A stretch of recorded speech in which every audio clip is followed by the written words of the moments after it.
After the absolutely massive success of The Witcher 3's base game, CDPR got to work immediately on updates and DLC. Their plan of attack during the development of Hearts of Stone and Blood and Wine was to scour the internet from official message boards to Reddit to other social media to hear what their players wanted from DLC, to figure out what they liked and disliked from the base game. It was a pretty impressive approach for a studio that had such a long vision for The Witcher and had so much success with the launch of the third installment.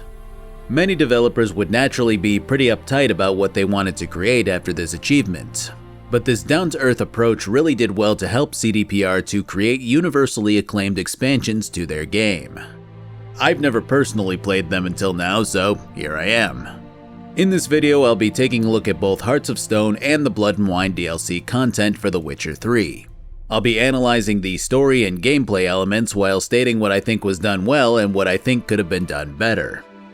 Before I begin, I want to take a moment to shout out another creator on the platform. I Finished a Video Game.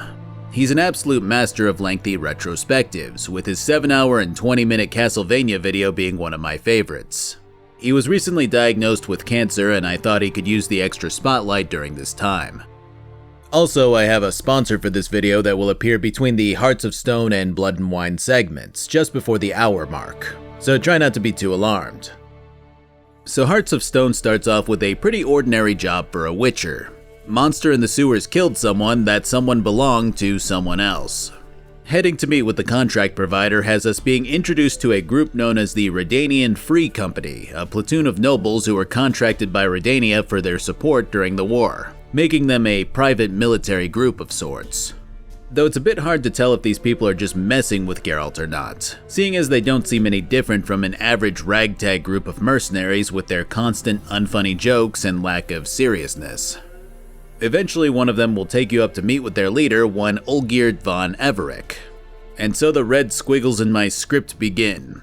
The only thing that I could think about when meeting the comparatively cool and collected leader was that he's definitely going to tip that statue over. I'll say that for as predictable as The Witcher can be with its little moments, they're almost always gripping to watch.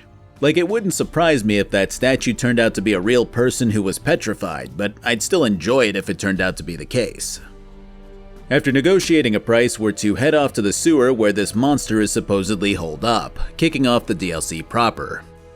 On the way out of the door, we encounter possibly one of the most annoying quest givers I think I've ever had to listen to. Hey, you! Puss papers!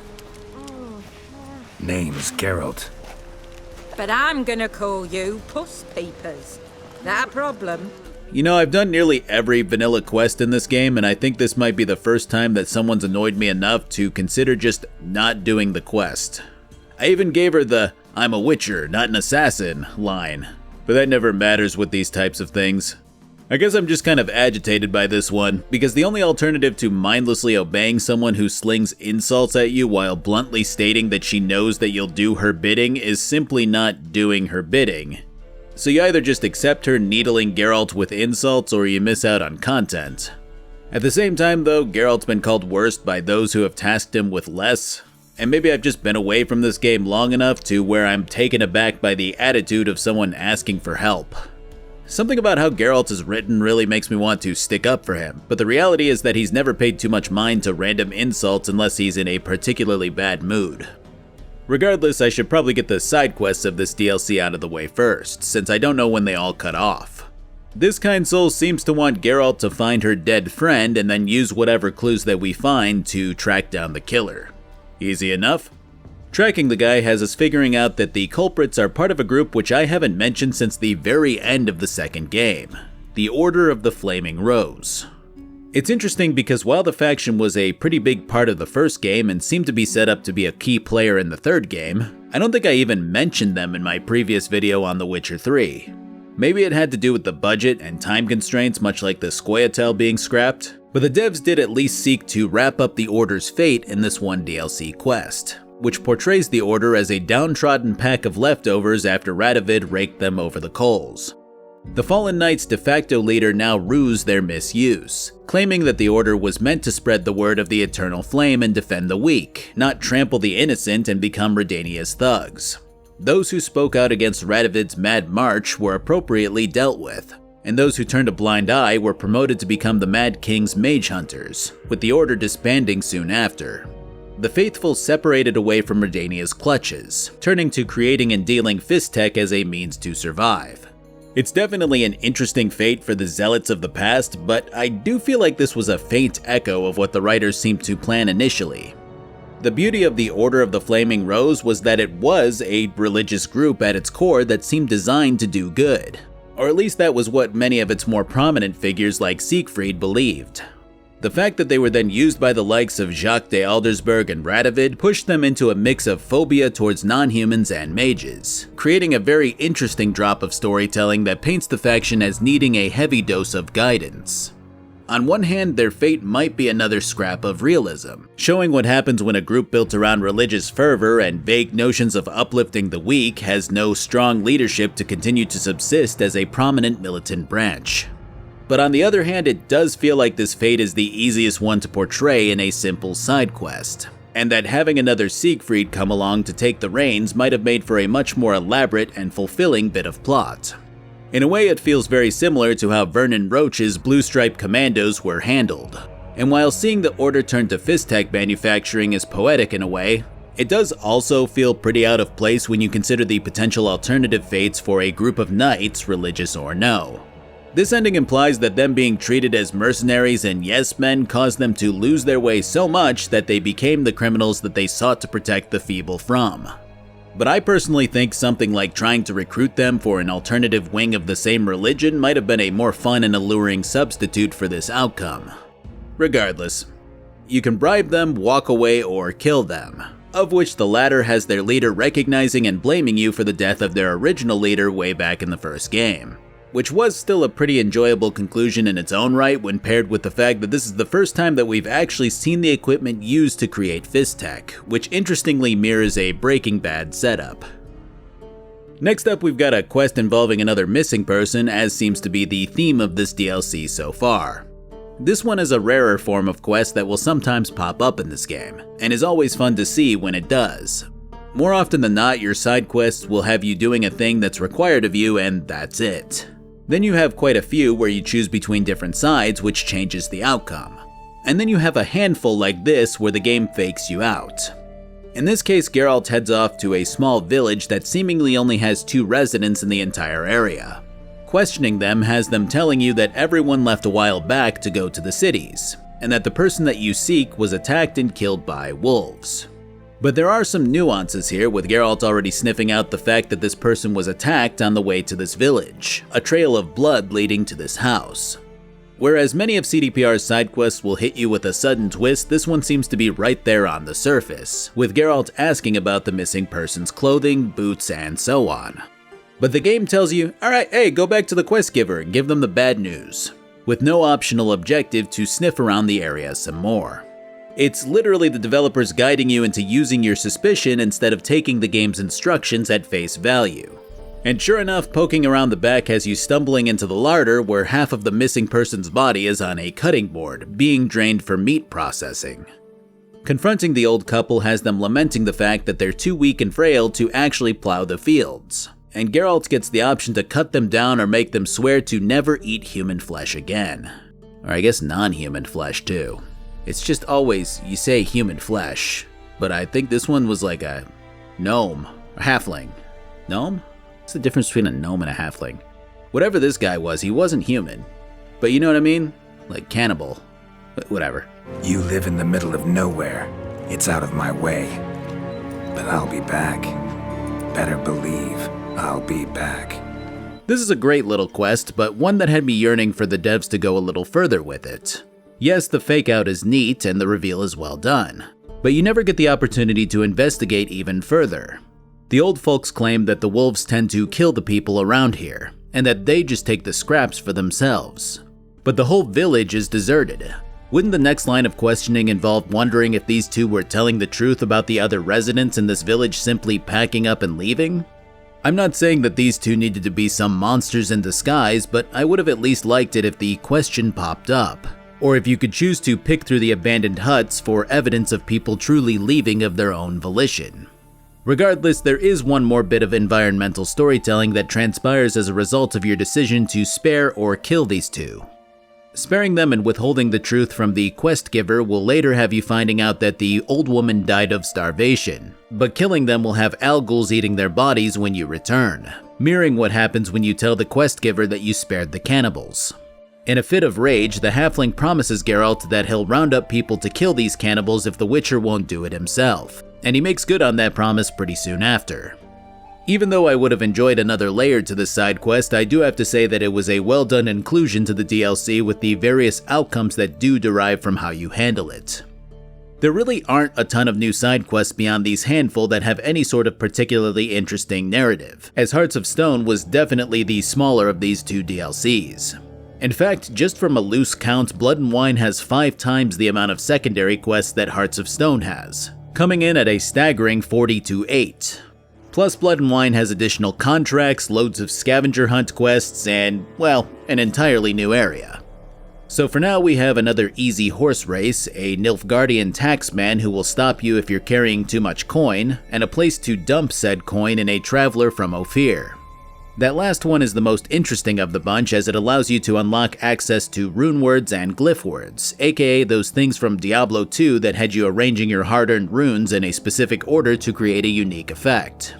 I've always loved that concept since I was a kid and wish that more games would do it. In this case, you've got an array of effects to choose from, of which I took the Severance, Invigoration, and Retribution words, all of which suit my playstyle pretty well. I will say the amount of words is on the low end, but I still enjoyed this addition to the game, even if I could have benefited from them sooner. Alright, back to the main stuff. So this whole thing revolves around an old fairy tale involving the prince who was cursed and turned into a toad. The maidens who attempt to kiss him in order to transform him back keep dying horribly, so it seems to just be your average toad monster. If that's something that's average. Speeding along the sewers has us running into someone who hasn't been seen since the first game, again putting this expansion out there as something that's taking those loose ends and incorporating them into the third game. Much like her role in The Witcher 1, Shani's currently serving as a medic, but this time for the Redanian army. I do appreciate seeing her again, but I really wasn't the biggest fan of Shani in the first game. It's just one of those things where had I been interested in her enough to choose her over Triss in the first game, then maybe I would have enjoyed this moment a bit more. And I imagine that's primarily why she's been inserted into this DLC, though maybe the writers always wanted to get back to her in some capacity and just couldn't find the time or place until now. Regardless, killing the Toad Prince is a bit of a tougher fight due to his pretty quick attacks from range. It's about as good as a big monster fight can get in this game with its mechanics, so I can't really complain too much. After Cool Guy slicing open the toad's belly, the toxins from its body promptly knock Geralt out, but not before revealing that the toad actually was a human prince. Those visitors from Ophir serve as a proper precursor to what happens next, as Geralt just killed a member of their royalty. When the Toad Slayer wakes back up, it becomes apparent that he's been captured and is in the process of being transported to the King of Ophir, presumably to be murdered in some horrific manner. I always naturally question these prisoner moments with Geralt just because I know what he's capable of magically. I realize it's just theatrics to set up a quest, much like the fact that he doesn't always get into these situations where he's knocked out with monster hunting, but it's tough to be nearly level 40 and accept that some rusted metal bars on a wooden ship are holding Geralt back from freedom, or that he can't just manipulate the guards' minds. Either way, this is where we meet Gaunter O'Dim, or rather meet with him again. If you're like me, the fleeting encounter with this man was completely pushed out of my memory banks, but he insists that you met at the beginning of the game, when he had a light-hearted conversation with a very impatient Geralt, who was still pursuing Yennefer at the time. Back then, he seemed to briefly introduce the idea of who he is, with Geralt not giving enough of a shit to actually have him expand on that introduction. Now the man appears once more, offering Geralt a way out in exchange for a favor which he'll call upon later. It's a veritable curling of the monkey's paw, as O'Dim's way out involves him branding the side of the Witcher's face, disappearing from sight, and causing the ship to crash against an island. When Geralt wakes up to being dragged across the shore by his captors, he frees himself before fighting his way out, resulting in a pretty damn fun set of theatrics. It's clear that this O'Dim is at the very least magically inclined, if not closer to some sort of otherworldly figure, as his initials seem to imply. so we'd be remiss to not fulfill our end of the bargain and meet with him where he told us to. The conversation that we have with Gaunter O'Dim is masterfully crafted and bears a wonderful amount of intrigue from both him and the DLC. Of course, he doesn't just come out and say anything plainly, instead seeming to hint at being something more than human. Incidentally, I find it quite funny how even the most rotten scoundrels have this inner compunction to repay debts of gratitude. Humans, elves, dwarves, all races. You really must explain that to me one day. The long and short of this encounter involves O'Dim plying you for help, insisting that Olgierd tricked the two of you. For him, he was to grant Olgierd 3 wishes and then collect a debt from him, which Olgierd refused to pay. As for our Witcher, O'Dim insists that Von Everec knew the Toad Prince's true nature, something which would have gotten Geralt killed.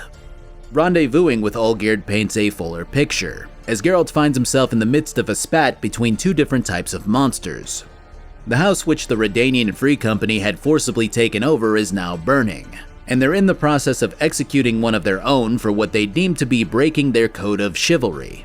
A distraught woman whose father owned the burning house and was summarily killed for it loses her shit and runs a sword through the back of Olgierd, which he seems to shirk off with no issue whatsoever. When O'Dim reappears to taunt Olgierd, he names Geralt his proxy, proclaiming that the Witcher would be the one to fulfill the seemingly immortal Von Everec's wishes in his place. It's hard to get a read on Olgierd, as his actions tend to portray a type of madness, but his words seem sound. He doesn't appear to be out of his mind, stating bluntly that being immortal has caused him to seek the highest highs, only to feel more and more hollow as the highs began to wear off with time and experience.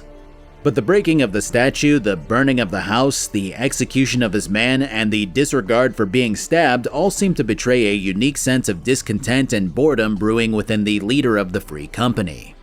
Of course, his requests seem just as unreasonable as he seems to be at times, with his first wish to have you seemingly procure him a new house to crash in, one that he's picked out already.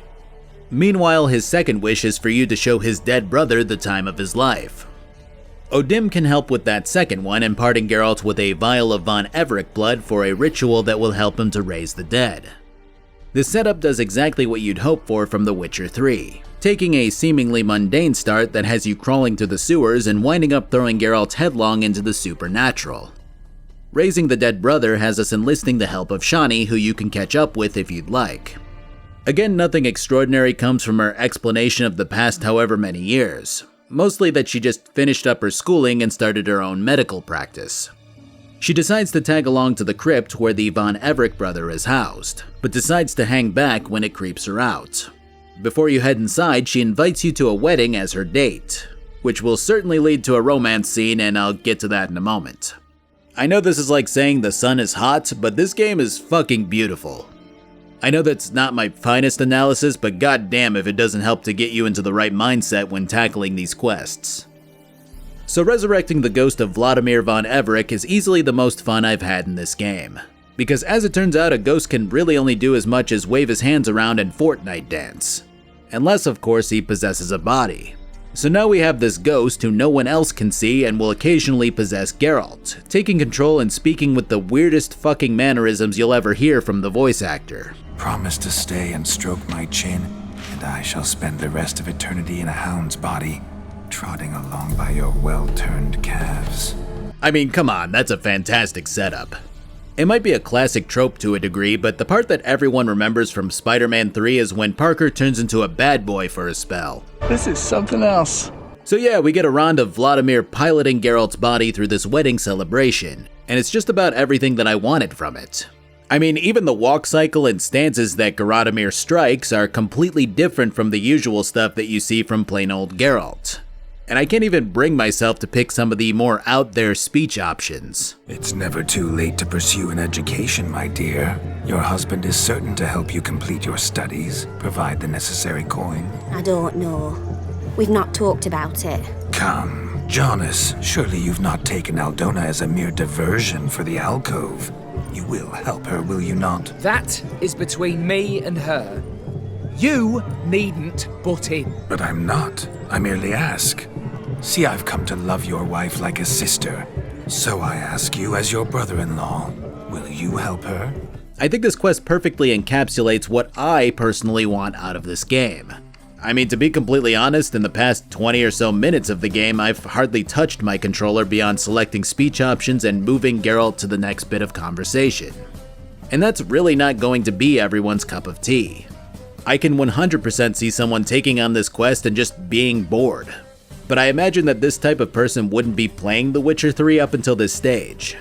It's just intriguing to me that this game that puts me in the shoes of a monster slayer is at its most enjoyable when I'm not slaying monsters.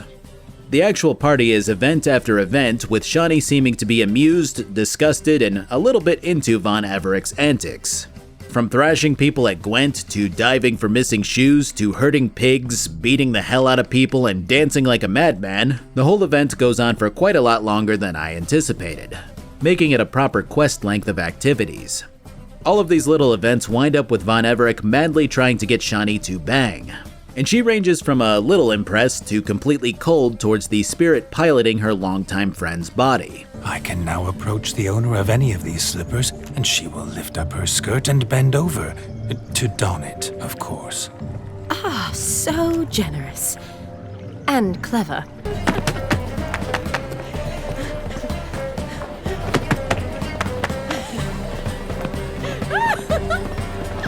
Feel foolish, peasants? Learned a lesson from your better? Are the pigs penned? Indeed they are. Show us what you got. Hot damn, boy. You needn't ask me twice.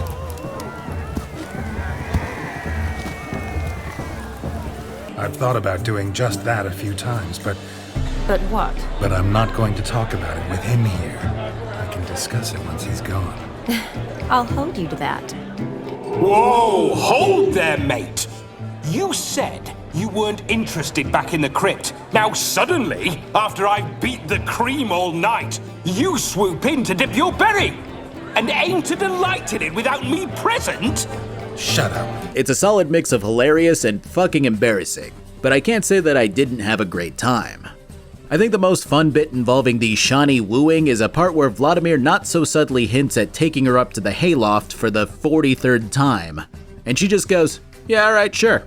She tells him to sit down and invites him openly to make a move, but Von Everec doesn't expect this sudden shift from politely declining to outright inviting him to give her his best shot, and he winds up sputtering until she suggests that they go find something else to do. Honestly, if this quest has done anything, it's given me a newfound respect for Shani at the very least, despite her pretty plain personality overall. But the more surprising revelation I had was that I actually like Vladimir Von Everec. Yes, of course he's thuggish at times and sketchy and slimy at others, but there does seem to be a hint of veracity to him, a slight bit of down-to-earth caring even if it's eventually to feed his ego. And likewise, meeting with Gaunter O'Dim at the party has the mirror merchant absolutely laying into the brother of Olgierd. Who would I be if the true nature of things remained hidden from me? Someone like you, meaning no one. I wouldn't want to get blood on my damsel's dress, but insult me once more and— You shan't touch me. I know you'd very much like to act like your brother in this situation, demonstrate how manly you are, but let's be honest, nothing will come of it. You're simply not him, no matter how much you wish you were. And for some reason, the only thing that I felt here was bad for Vladimir, which only goes to show how well the whole event was written. If you had showed me a brief cutscene of some guy running around and berating others, only to have someone else put him in their place, I'd feel pretty happy about the guy getting verbally abused. But that latent sense of good that I feel from the younger Von Everec brother with all of the little things that he said and done throughout this party has brought me back over to his side when O'Dim belittles him. And this only becomes worse when it's time for Vladimir to return to his crypt. When it's clear that he doesn't want to, O'Dim's true nature begins to show as he tortures the ghost, treating him as little more than a stain on the ground as the ghost withers and shrivels under his apparently powerful gaze. I've never experienced something like this in a game, where you're introduced to someone who clearly is a piece of shit in a lot of ways, but grow to like him, understanding that he was likely a more impressionable person who only tried to imitate his harsh older brother's ways. And then right as you begin to enjoy who he is, someone comes along to treat him like his worst self. punishing him for simply being himself. And in that act, you gain a much more sinister look at someone who seemed to be pretty carefree, but powerful to some unknown degree.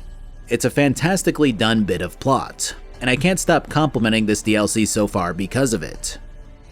As the party comes to a close, it's clear that Shani has some unresolved feelings for Geralt, which he seems to share. But being as dense and as busy as the Witcher is, he doesn't seem to want to act on those feelings, causing her to storm off in a huff. Odim gives some unwarranted advice, claiming that they should basically have a one-night stand, and that no one would get hurt by it.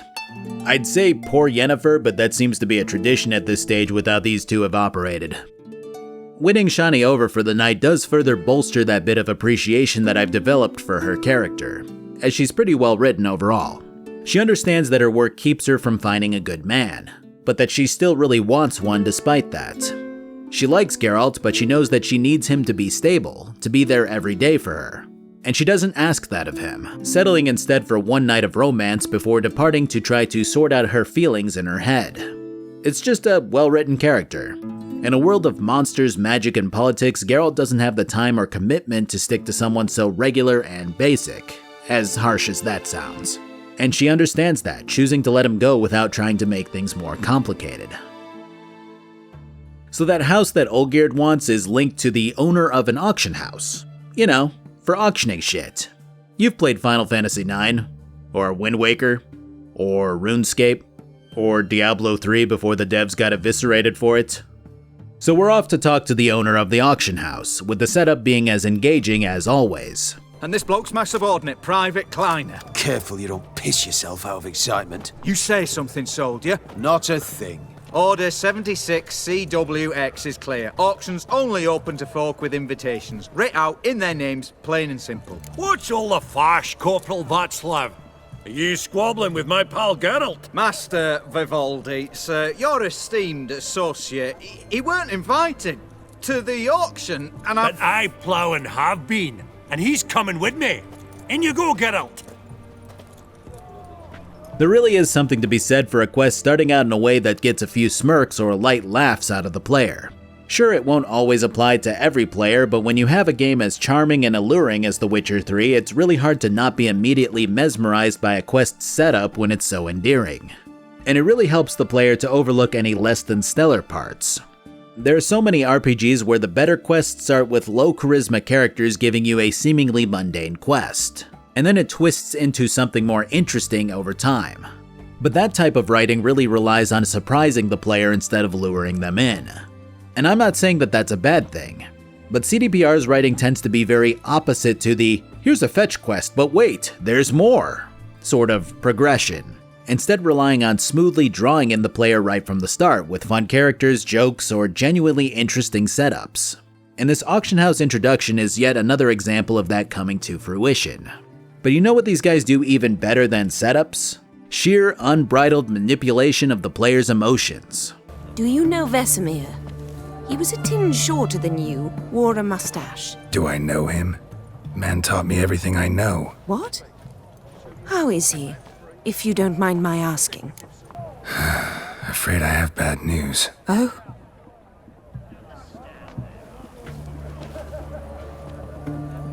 Please tell me, did he at least die like a witcher? No. He died like a hero.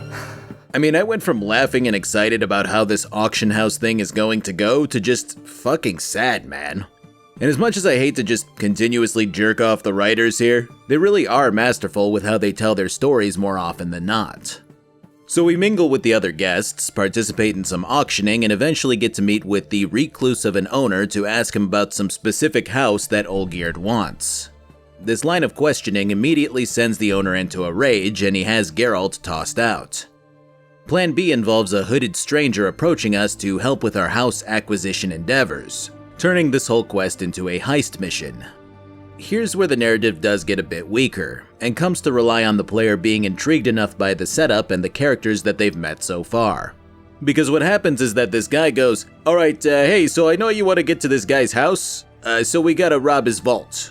Meet me at this dude's shop and we'll plan."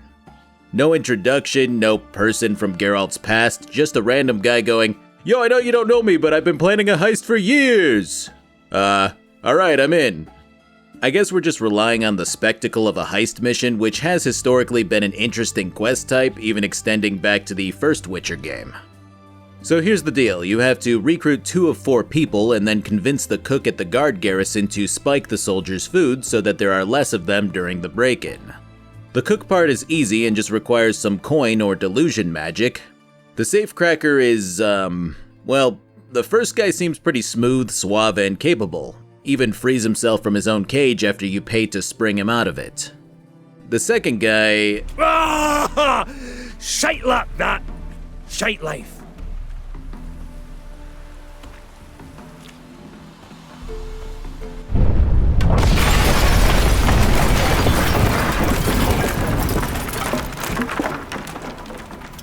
So this guy got cucked by his wife and is gonna blow himself up.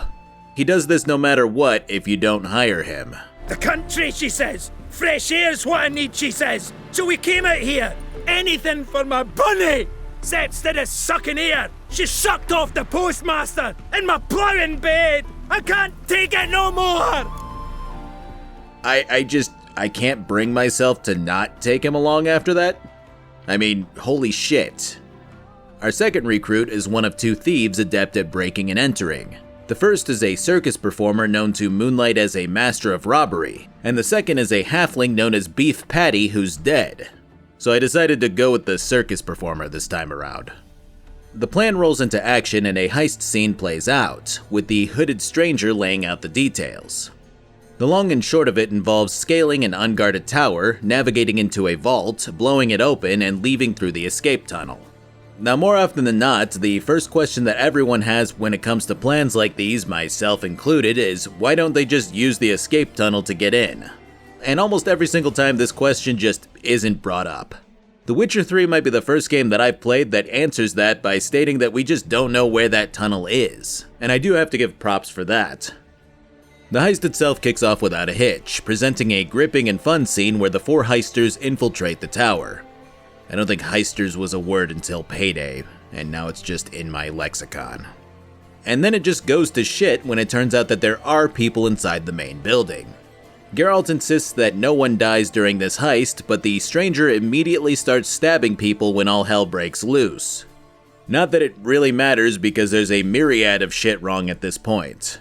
Like the dwarf who calls out Geralt's name mid-combat. Or the fact that literally no one looks like Geralt with or without a mask on, which felt more like a Point Break reference that the devs were dying to make rather than something to actually conceal these people's identities. And interestingly enough, Geralt has nothing to say about the stranger killing people despite his staunch protests earlier. After the initial combat, the group takes some people hostage while the dwarf goes to prepare some explosives at the vault entrance. I have a feeling our other safecracker option wouldn't have had that happen, but here we are. Making it into the vault has the stranger revealing himself to be none other than the brother of the owner of the auction house. At this point you're forced to choose a side, though neither is really that appealing, truth be told. Then again, I don't think I ever really had an issue with the brother who I worked with, and yet Geralt consistently insists that the guy is a huge prick. I feel like some of the more confrontational speech options throughout the mission were what you were quote-unquote supposed to choose to make Geralt's ire make more sense. But I kind of just rolled with this guy, and now our Witcher's attitude seems a bit more out of left field. Either way. The other brother bludgeons the first brother to death and then turns on Geralt, claiming that we can't have the house. Now this house is actually a casket containing the will of both brothers' father. Something that they both need to prove that they own everything that their father passed down. And so when this dude turns on you and is ready to fight you, I mean, he hired Geralt as muscle. The amount of times in these games where people see what Geralt is capable of and then still turn to fight him is ridiculous, but this one's doubly so when you consider the fact that this guy chose him for the purpose of fighting. That and the second option is, you take the will, I take the house casket. It just feels like a grand side quest that the writers really didn't know how to round out with a player option that made sense. They took the time to explain the secret entrance thing, but were so intent on creating multiple outcomes that they fumbled this mission at the end. I would have just left it at choosing a brother and then moving on from there, but whatever. The whole quest is just kind of alright. pretty good at times, but not as interesting as I initially had hoped for. Honestly, it mostly goes back to me not knowing who any of these people are. And the fact that I really just need this one object for someone else who I also don't care about kind of makes the entire ordeal spineless when it comes down to it. Returning to Olgierd has him a bit miffed that we didn't include the will inside the house casket, and he begrudgingly compliments your skills that now mirror Odim's wish granting. If pressed for info, he claims that the owners of the auction house once bought his family's debt and demanded that they pay immediately, robbing them of everything.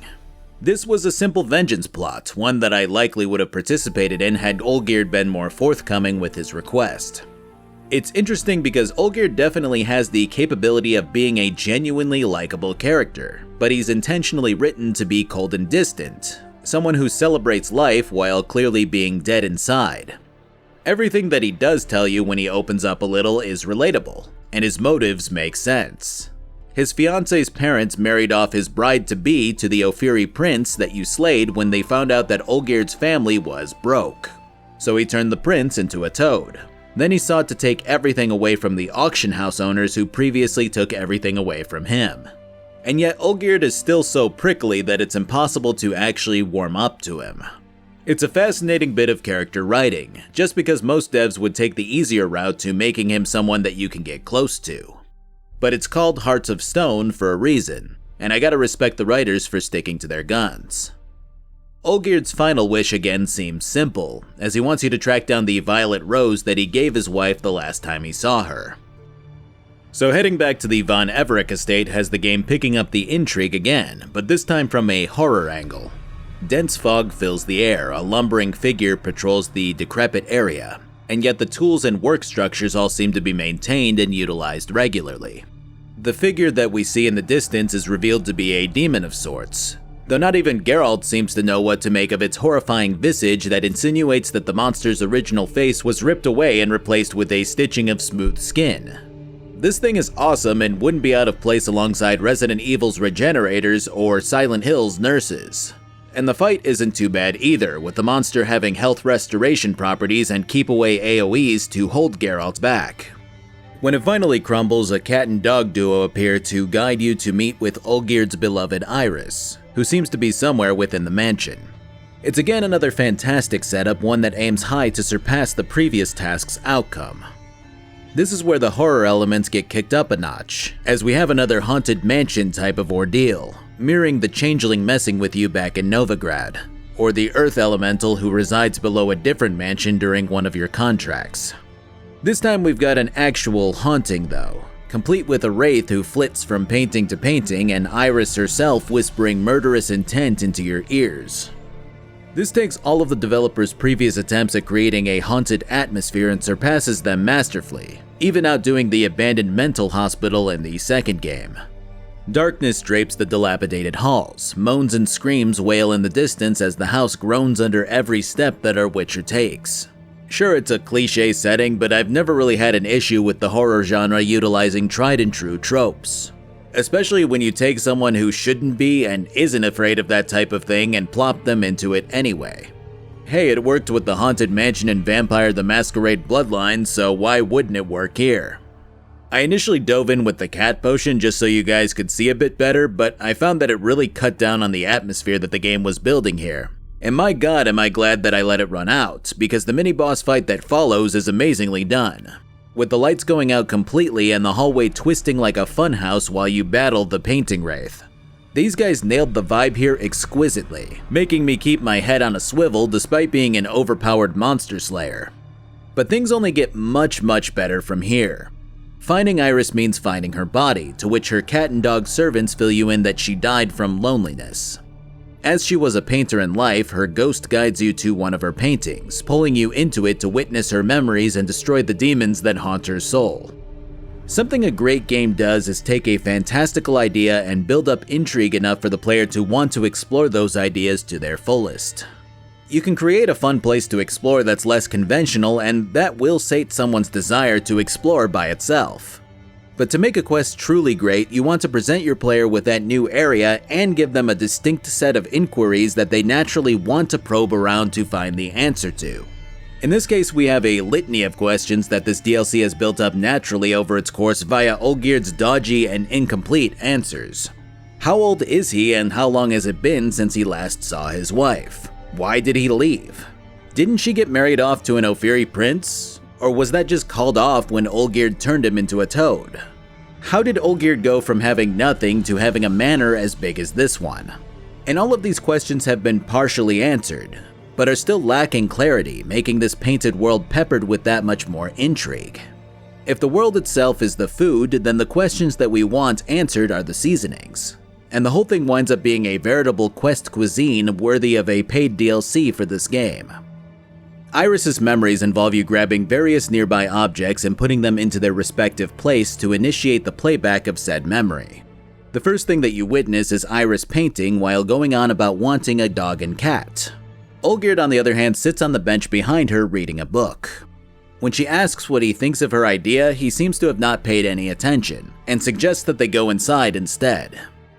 Okay, look, I do this. In real life, I do this shit. I don't mean to, I just do. My wife will talk, I'll be absorbed in my phone and miss what she says. I also hate insects, so if a lot are around, I tend to want to go inside. I'm going to circle back to this idea in a moment, but the thing that I want to point out here is the absolute realism of this situation. Why? It's lovely out here. The birds singing, the bees buzzing. Blissful, really. Sorry, dear. I feel unwell. I'll go in. You stay a while longer. After Olgierd leaves, the scene ends with Geralt being attacked by bees, indicating that this moment of heartbreak might have ruined her enjoyment of their buzzing, only accentuating her loneliness out here by herself. Next, we find the two toasting each other in the garden. Here, Iris proclaims her fear of spiders in the house, to which Olgierd boasts about having them swept into the garden instead. Of course, you fight spiders after this, likely pointing to the idea that Iris had a minor fear of the garden that she loved after Olgierd did this for her, even if she didn't want to show that fear in the moment. The following scene takes place at a dinner table with Iris's mother and father, who coldly state that they paid off the von Everec debt so that they wouldn't be an embarrassment to the family. This pisses off Olgierd, of course, who burns the certificate indicating the paid debt before storming off in a huff. The fear here is obvious, with Olgierd's spirit returning to fight Geralt directly, showcasing a bit of Iris's trepidation due to her husband's fiery attitude in front of her own parents. The next two memories don't result in fights afterwards, instead portraying the beginnings of the couple's true issues. In one, Olgierd is clearly wiping blood off of his hands. This wakes Iris, who insists that she continue to work on his portrait since she's awake now. The second memory has Olgierd posing but not smiling the way that she wants him to, something clearly bothering him while Iris paints his picture. Eventually he just leaves, stating bluntly that he doesn't wish to discuss his feelings right now. Following the two has you fighting more ghosts of Olgierd as you work your way to his study, a place normally sealed away from Iris's prying eyes, and potentially indicating the reason for the specters attacking you. After he shuts her out, Olgierd continues to try to summon what I imagine to be Gaunter O'Dim, trying to end their pact as best he can. The magic that he's using is reserved for demons, further indicating the true nature of the seemingly humble merchant. When Olgierd fails to summon O'Dim, his rage causes him to knock over his candles and start a fire. After escaping through another painting and into a blizzard, we wind up in the cellar with Iris, Olgierd, and Iris's father. This is where things become a lot darker, and it's clear that the damage done from the fire, paired with Olgierd's frustrations with O'Dim, has now strained the couple's marriage to a breaking point. Olgierd now sucks down vodka to pass his time, and the scene which unfolds shows Iris's father proclaiming that she no longer wishes to be married to Olgierd. In response, the drunken von Everec kills Iris's father in front of her, and demands that his body be fed to the dogs. As time passes, the penultimate memory reveals a much more torn and tattered dining room. Olgierd has summoned an otherworldly dog and cat to keep Iris company like she wanted, and has now brought the caretaker who we slayed into the fold to watch over her and tend the gardens. Iris states that she can't tell whether she hates Olgierd anymore, and that she just wants him gone. And Olgierd replies by claiming that he can't feel anything, giving you the final puzzle piece to this whole ordeal. It's clear that Olgierd summoned Odim and wished for the means to have Iris be his wife. The price seemed to be at the cost of his capacity to feel emotions. So while he went through the motions of what he should be feeling in any given moment, the charade became clear to Iris over time before he dropped the mask entirely. The logical part of Olgierd guided him into knowing what he should be feeling, but the actual emotional production of his brain was cut off like a light switch, leading to this somber nightmare playing out before Geralt. The finale has you facing Iris's greatest fear, Olgierd himself. Learning what Olgierd was and what he was capable of turned him into a monster in her mind, and this fight mirrors that. When he's defeated, Iris appears to talk to Geralt directly, filling in the blanks of our knowledge of what happened here. She knows of Gontar Odim and knows that Olgierd wished for riches and immortality for the two of them. Obviously, the price has already become clear, and despite her immortality, Iris died soon after the violet rose that Olgierd imparted to her wilted away into dust. You can choose to keep her spirit around along with the spirits who are bound to her by letting Iris keep the spectral rose that she clings to. The memories that it imparts to her helps her to remember the fragmented good moments in addition to all of the horrible ones. But I decided to let her go, accepting the rose and watching her world crumble. I'll remember you, Iris von Everec. That no longer matters. Farewell. No quest has drained me quite this way besides maybe the last one in the vanilla game or the climax of the battle at Kaer Morhen. But I will say that this particular set of emotions is very different from those two, because this quest does something extraordinary for a video game. Many RPGs that are considered to be the cream of the crop in the industry are well-spun tales that revolve around triumph and loss, good, evil, and morally gray, romance and rivalry. A quest that's considered universally great usually meets the criteria of having fun twists, heartbreak in the form of loss, and maybe triumph in how you personally choose to navigate a danger or a delicate scenario. The storytelling tends to be gender neutral or masculine, with realistic human emotion being stitched into the dialogue. But it's exceedingly rare to find a quest that's tailored to exploring feminine emotion to this degree. I know some of your ears just pricked up like I'm about to make some sweeping generalization about gender roles or whatever the fuck, but I'm not. Just hear me out. While much of this quest centers around what happened with Olgierd and the progression from a seemingly loving husband to an emotionless tyrant, the main bulk of it is what Iris felt as a wife. The parallel that I drew to the real-life scenario of me zoning out is a prime example of these feminine emotions grounding this story in reality. And before the fire, all of these scenes indicate the fear, anguish, sorrow, and heartbreak that Iris felt in situations that could and do happen in real life in real relationships. To a guy, sometimes you do get a little emotionally overwhelmed and just shut down, wanting to walk away. Sometimes you have a lot on your mind and you wind up taking it out on your loved one in some form of neglect or another. But the ending message of this entire quest wasn't about showing that Iris was simply being too clingy and that Olgierd actually had a lot on his plate. It was about how Iris felt in these moments, how these various events emotionally resonated with her until everything went off the rails. Prior to the fire scene, a similar set of circumstances could have realistically happened to anyone. It's not always easy for someone to admit that their issues are bogging down their enjoyment of simply comfortably existing in someone else's company.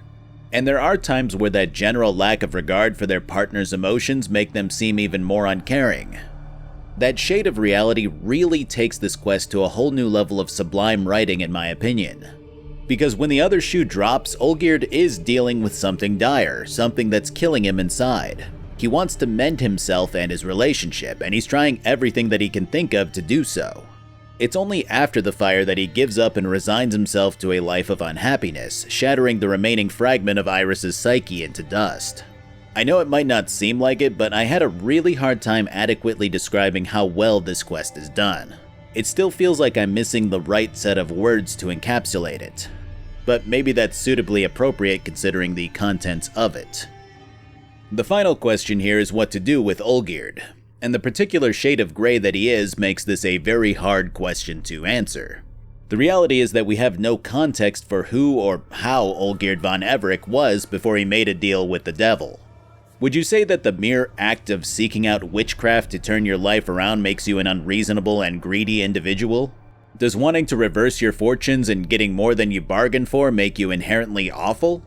If you had an upbringing that forced you to beg and plead, to fight and claw for everything that you needed to be happy, then would the blame fall on you for trying to use a loophole? These are the questions to keep in mind when meeting with Gonter O'Dim, who's now decided to drop the act of being a mysterious merchant with little more to him and is now freezing time to talk, putting flies in people's soup, and killing people for simply interrupting him. That was the last time you interrupted me while I was talking to someone. The entity directs you to send Olgierd to a temple, where the three are to meet to decide his fate. For as serious as this whole thing has been, I gotta admit that this part afterwards had me laughing. Didn't see you come in. How is it you're here? Old Witcher's trick. I concentrate real hard, and I can control time and space. You tossed this fly in my soup? No. Okay, look, I don't care if you can control time or whatever, but just tell me that you didn't do that just to put a fucking fly in my soup. On our way to the appointed meeting place, we can choose to meet with Shani for a final time before she leaves to Kedwin.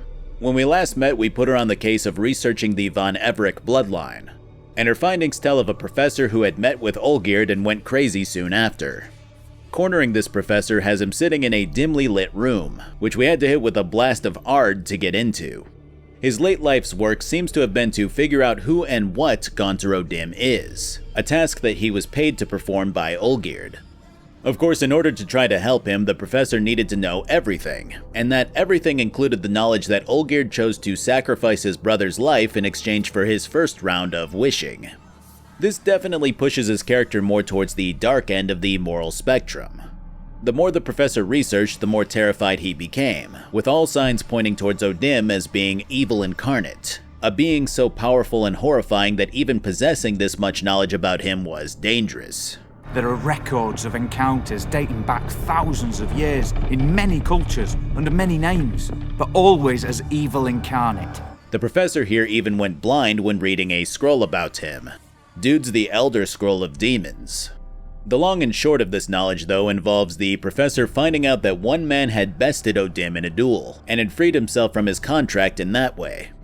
After figuring all of this out, O'Dim paid the professor a visit, claiming that he was so impressed with the old man's interest that he would draw him a protective circle on the ground.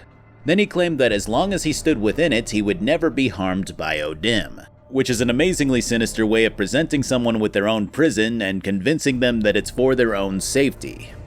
When the professor is finished talking with you, the support beam to this place has been weakened enough by your Ard to cause it to snap, and the commotion forces the professor to briefly step out of the circle before he slips on a bottle and snaps his own neck.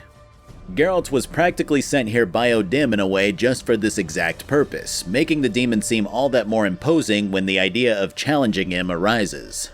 Now, all of that said, I do think that it's interesting how the professor viewed O'Dim, because for all intents and purposes, we've seen this guy in action, and he doesn't seem to just torment people for no reason. Of course, he'll occasionally do something needlessly cruel, with the Spoonman and the professor seeming to bear the brunt of his malice. But he's also seemed to treat nearly everyone else with respect, aiding those who he's deemed to be more pure.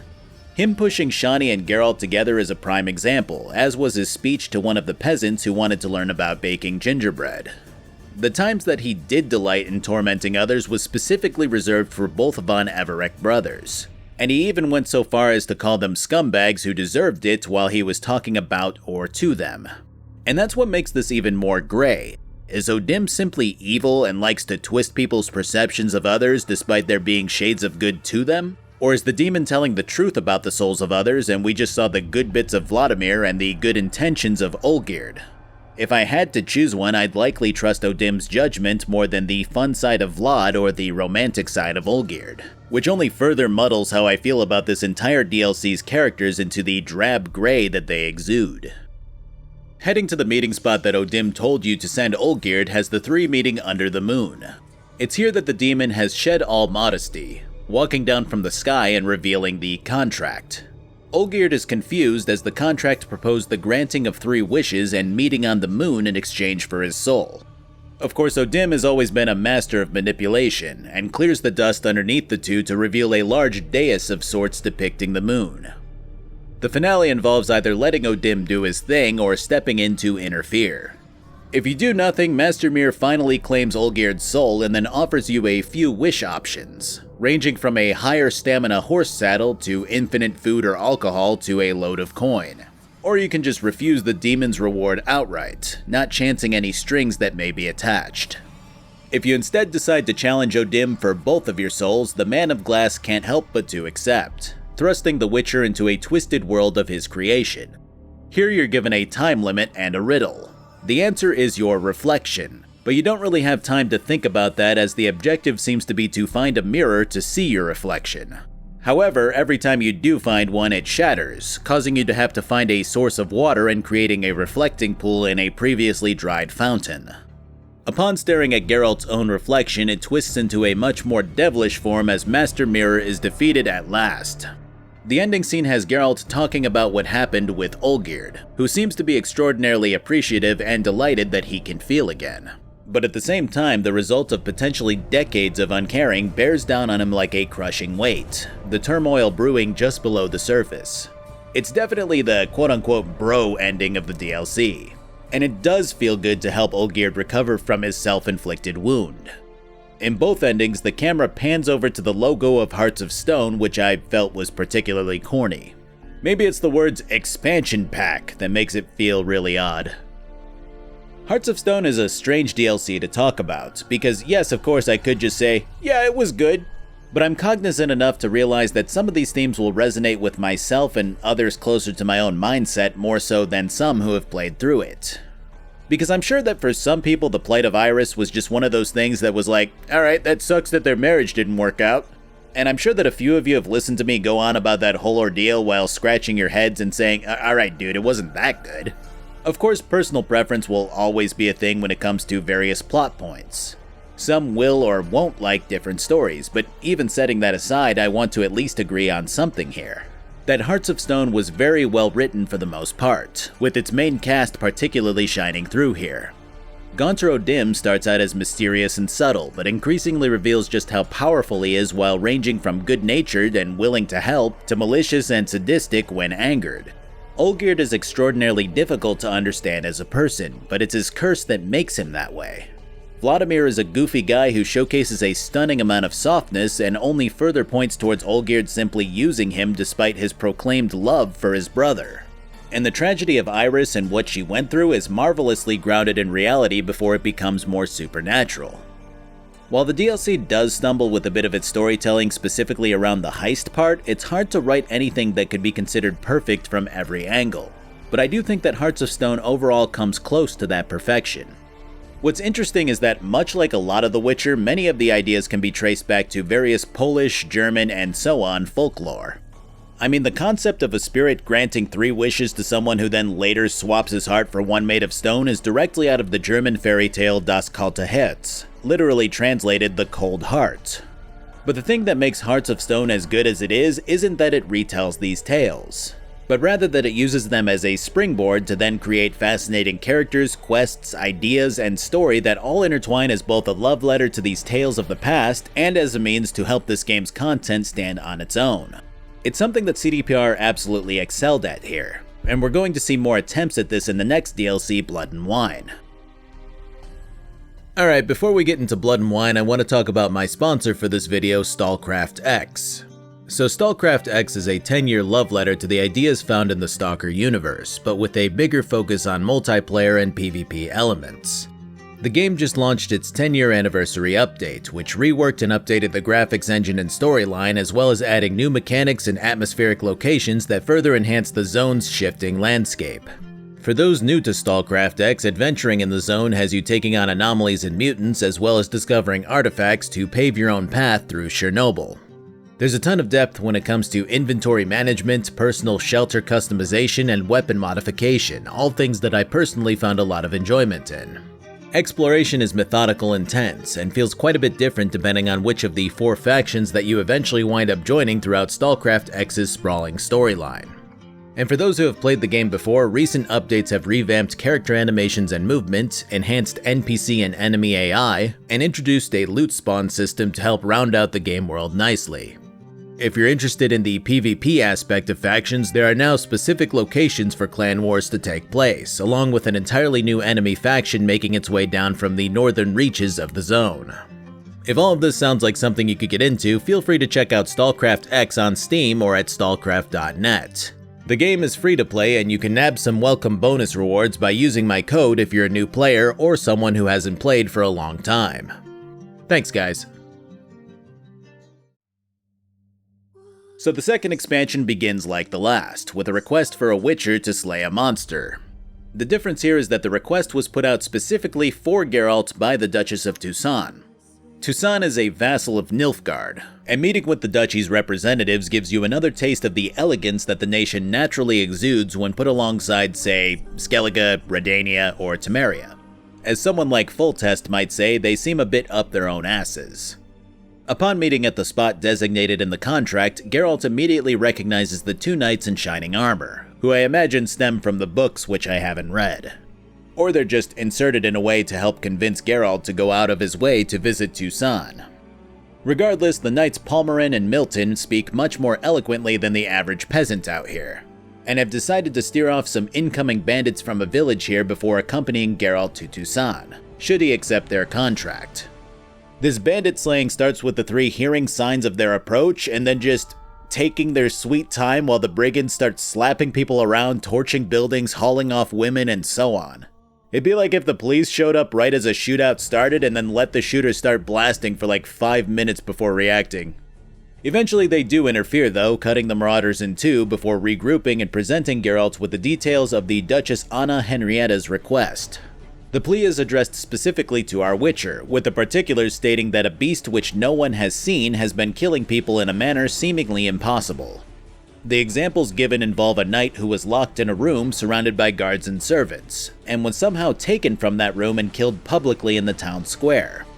There was also a person who was pulled away mid-banquet without anyone noticing and gutted in the streets. The depictions from the supposed eyewitness statements indicate Slender Man, which I haven't thought about since 2014. Guess that reference didn't age very well. So Tucson is fucking gorgeous, which I'm sure is a well-known fact. But the thing that really helps it to stand out is how much more vibrant and saturated with color it is. These rich hues parallel the general sensation of a richer society born of wine vendors and the finer things in life. Even the big-ass giant that crashes through a windmill looks like it's a higher class of giant. After putting it down, we follow Milton to where a more recent victim of the contract monster that they call the Beast was found washed up along the river. After a bit more snooping, we're free to explore, and boy do we have some side questing to get to. Obviously I'm not going to talk about everything, but I'll at least mention the more interesting stuff that we have dotting this landscape before making it into the capital of Tucson proper. We might as well start with the Wine Wars quests, which have two separate vineyard owners trying to purchase a different and very well-renowned vineyard from the duchy. Both are refused until they get their affairs in order, and those affairs are something that Geralt can help each or either with. Doing both has you performing 5 tasks that are identical to the other 5 tasks, which I found to be a bit disappointing. I mean, it kind of makes sense in the end, but it still could have worked out where there had been different encounters at each side's vineyards. But basically you're going around and encountering archospores, which we haven't seen since the very first game. They're just as annoying as they were then, but it is kind of fun to see them again. There's also a point where you can save a worker from each family's vineyard, and they'll take you back to their main hub area, which reveals a pretty beaten down HQ on both sides. This discovery points towards the idea that either side has the motive of desperation to sabotage the other and get their hands on the more upscale vineyard that's up for grabs. But both sides also have letters that indicate that the other one is sabotaging them. Putting 2 and 2 together has Geralt figuring that a third party is involved, which is revealed to be the now dead owner of the upscale vineyard. Before the dead Count was murdered by the Beast, he had planned to put the other 2 out of business before they could naturally come together and cooperate and compete with him. And now with everything sorted out, the duchy grants the 2 others ownership of the upscale vineyard if they promise to work together. If everything that I just said sounded like I was repeating myself, that's because these quests are incredibly repetitive, and honestly pretty dull. Like I said, having 2 separate sides with mirrored objectives works because of the reveal, but I also think that the writers could have had the dead Count be a little more cunning with his tactics, and used a different set of creatures to attack the other side. But even then, that would have been pretty annoying.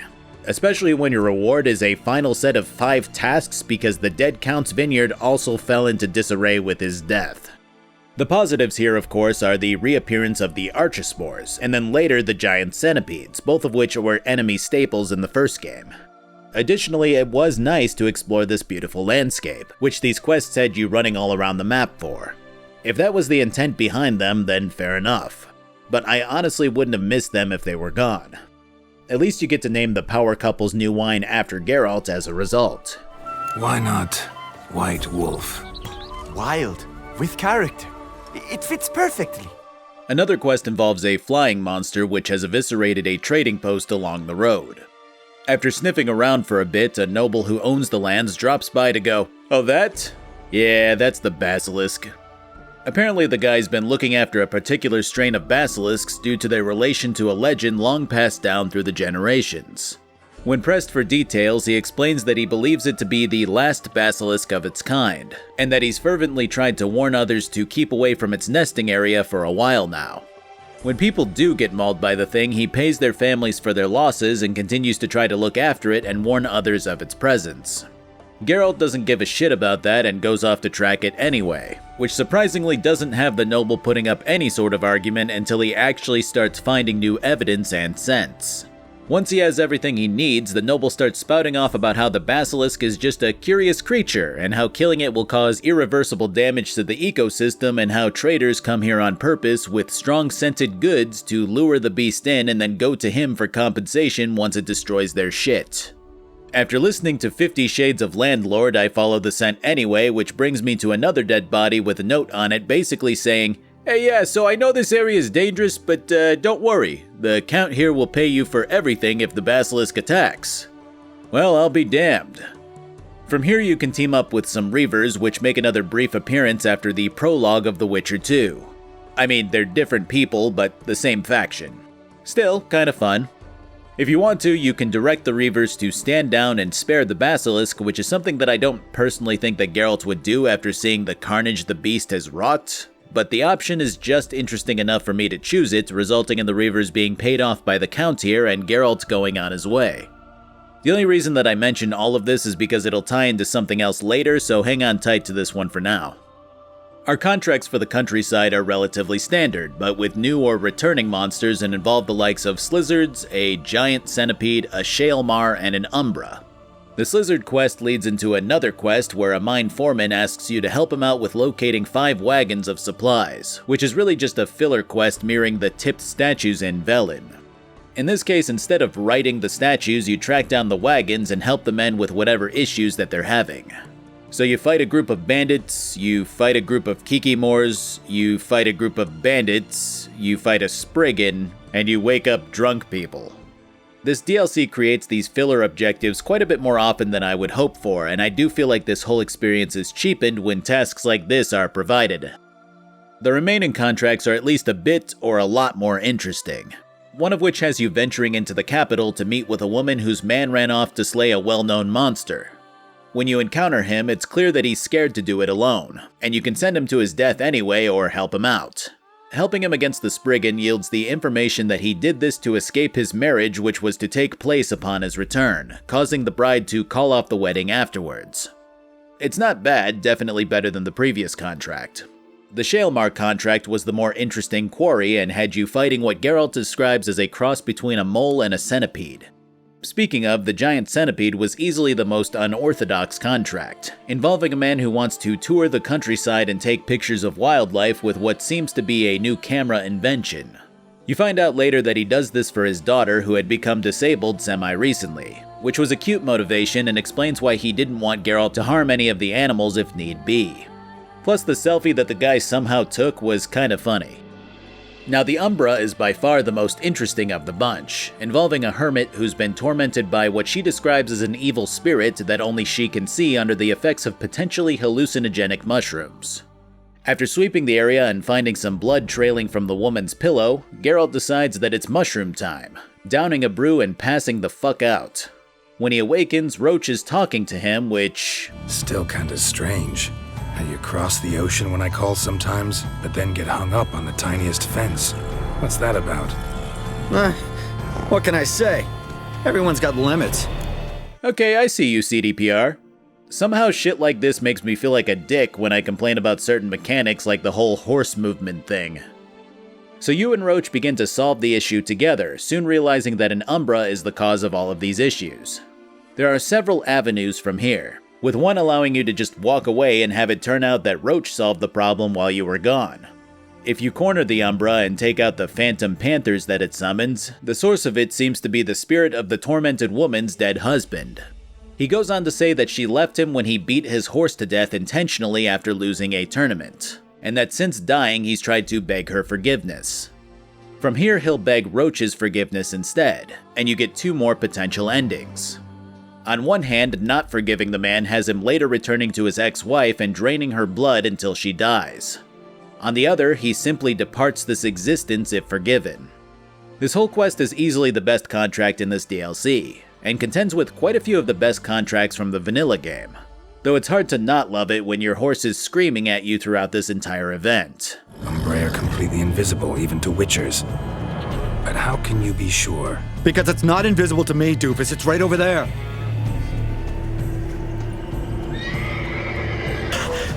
Let's not lose sight of that Umbra. Can you see it now? Yeah, it's right there. Run, Roach. What the fuck do you think I'm doing?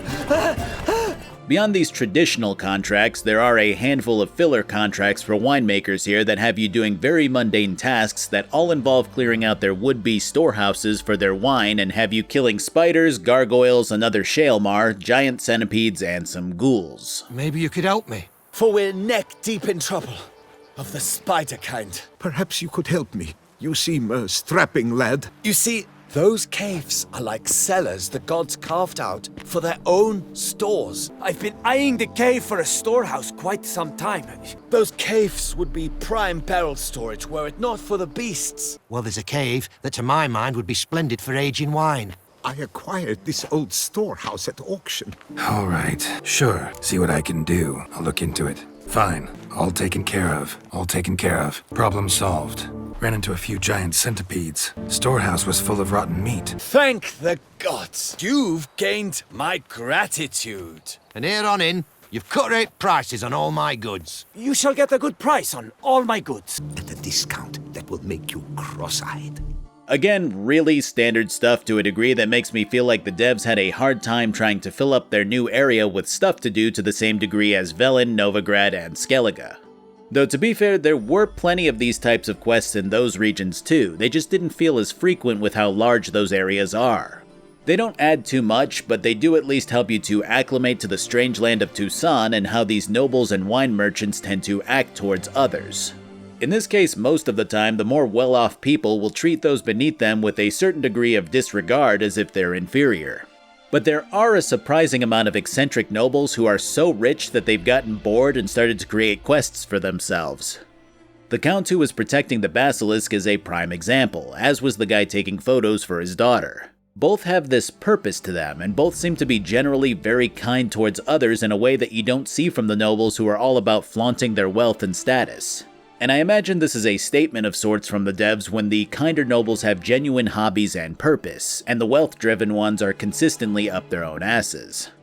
Regardless, the contracts of both kinds mirror what many of the vanilla game's contracts look like. They tend to be pretty direct quests with a minor twist here and there, and put you in the shoes of a monster slayer for hire. But I think after revisiting this game for the DLC, I've come to a conclusion about my personal preferences. And the fact of the matter is that most of the contracts tend to be a lot more boring than many of the game's secondary quests. Which is strange to me because they used to be some of my favorite quests in the first game, which again reinforces the focus shift from The Witcher 1 to The Witcher 3. Preparing for, researching, and tactically approaching monsters was a huge goal of the first game, but that process is often replaced in the first game with hunts that simply have you tracking and killing a beast with few instances of genuine preparation. I mean, don't get me wrong, I don't think they needed to be stripped from the third game, but I think I would have enjoyed it if there were less contracts overall, but a higher amount of field work required to actually take down these larger monsters. If every contract instead had the same sort of charisma attached to it as the Umbra in Toussaint, the Devil in the Well in White Orchard, the Katakan in Novigrad, the Leshen in Skellige, and so on, then I think I would have been really pleased with them overall. but as things stand, I'd say I'm mostly positive 71% on Steam. So let's move over to the capital, Beauclair.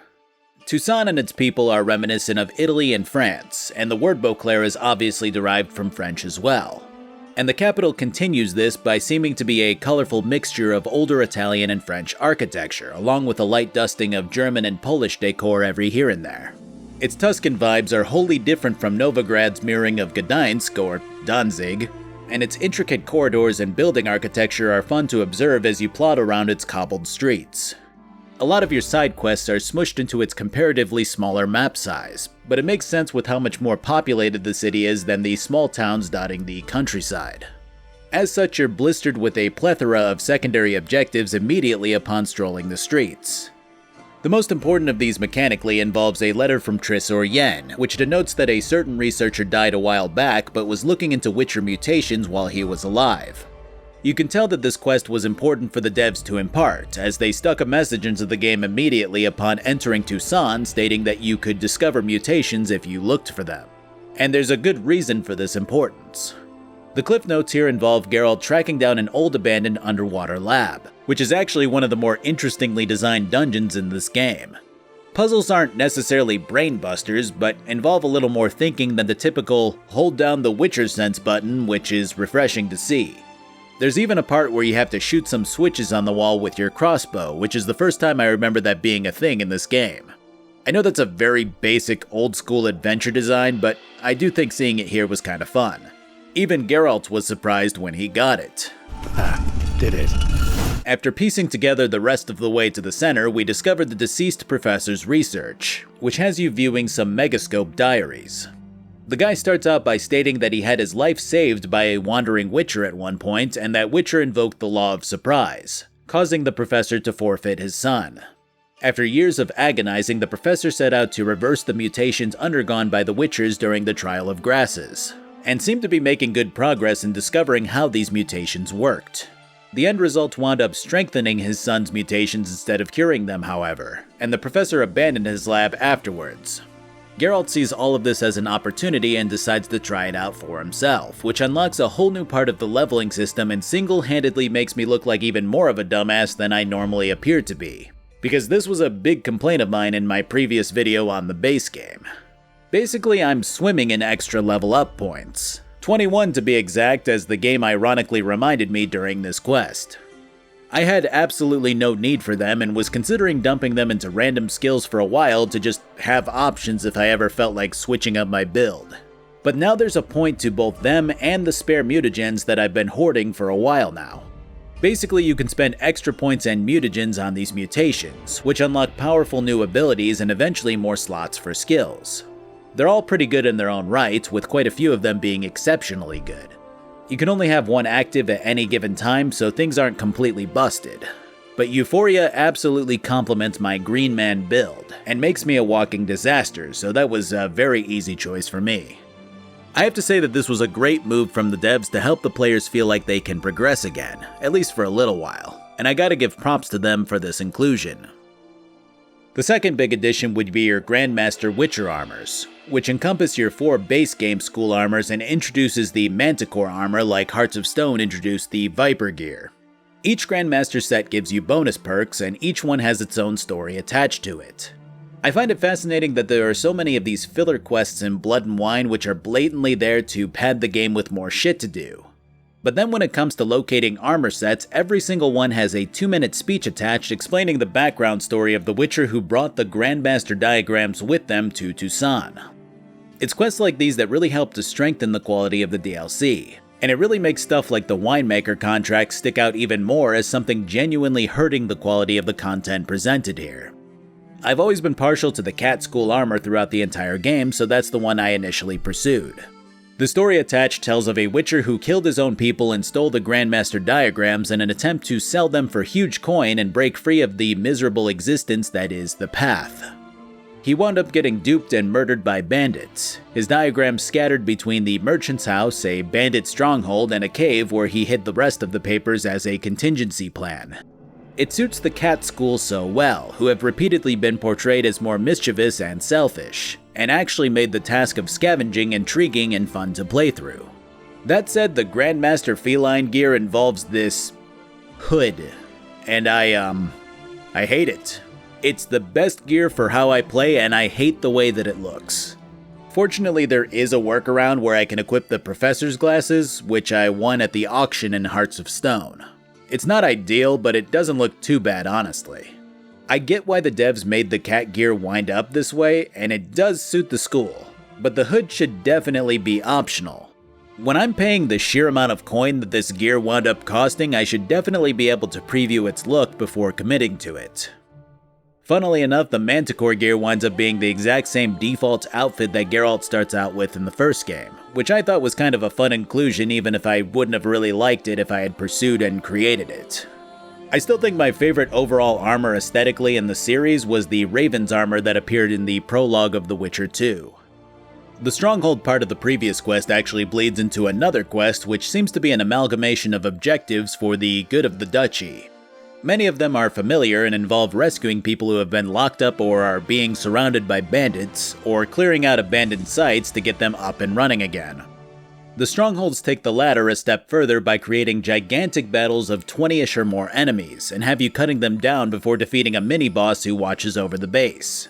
It's again not a new concept in games like these, and has been seen in the likes of Shadow of Mordor, Mad Max, Far Cry, Skyrim, and so on. But I do like seeing the expansion of the idea of repopulating overrun areas in the form that these strongholds take on. And it really puts Geralt's sheer power into perspective, particularly when the people who reoccupy the area compliment the Witcher for his might. It's nothing amazing, but it's still a really nice touch. It's the superfluous quest to end all superfluous quests, but it's pretty upfront about that and really only rewards you with goods that you loot, a trophy, and some gold for each deed that you complete, making me feel like I didn't really need to finish it per se. But what about the fairy tales? Well, in terms of the initial offering of side quests, Blood and Wine disappointingly only has one that references a myth. I was hoping that there would be a pretty consistent spat of references, but there's actually more allusions to movies than there are myths and fables, at least for now. So this solitary quest kicks off with a man who smacked a tree with his axe, which then began to bleed. A broad swing I took. The edge burrowed deep in her trunk, and bum-botch me if blood didn't spurt forth. Regardless, the fairy tale tells of a woman whose man went out to slay a witch and never returned. She waited night and day for him to come back, eventually waiting for so long that she turned into a tree. I'm 1000% sure that I could have worded that more eloquently and interestingly, but I'm no village elder.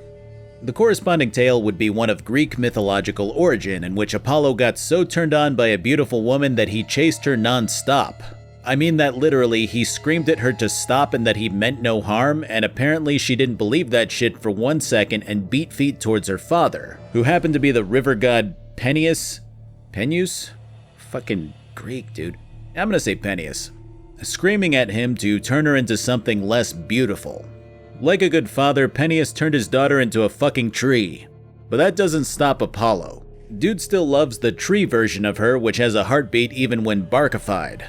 He claims that he'll stay with her regardless, uses her leaves as a hair accessory and her bark for his bow, which then causes the tree to shrivel away from him in an attempt to deny him even in her new form. So how does Blood and Wine bring these two iterations together?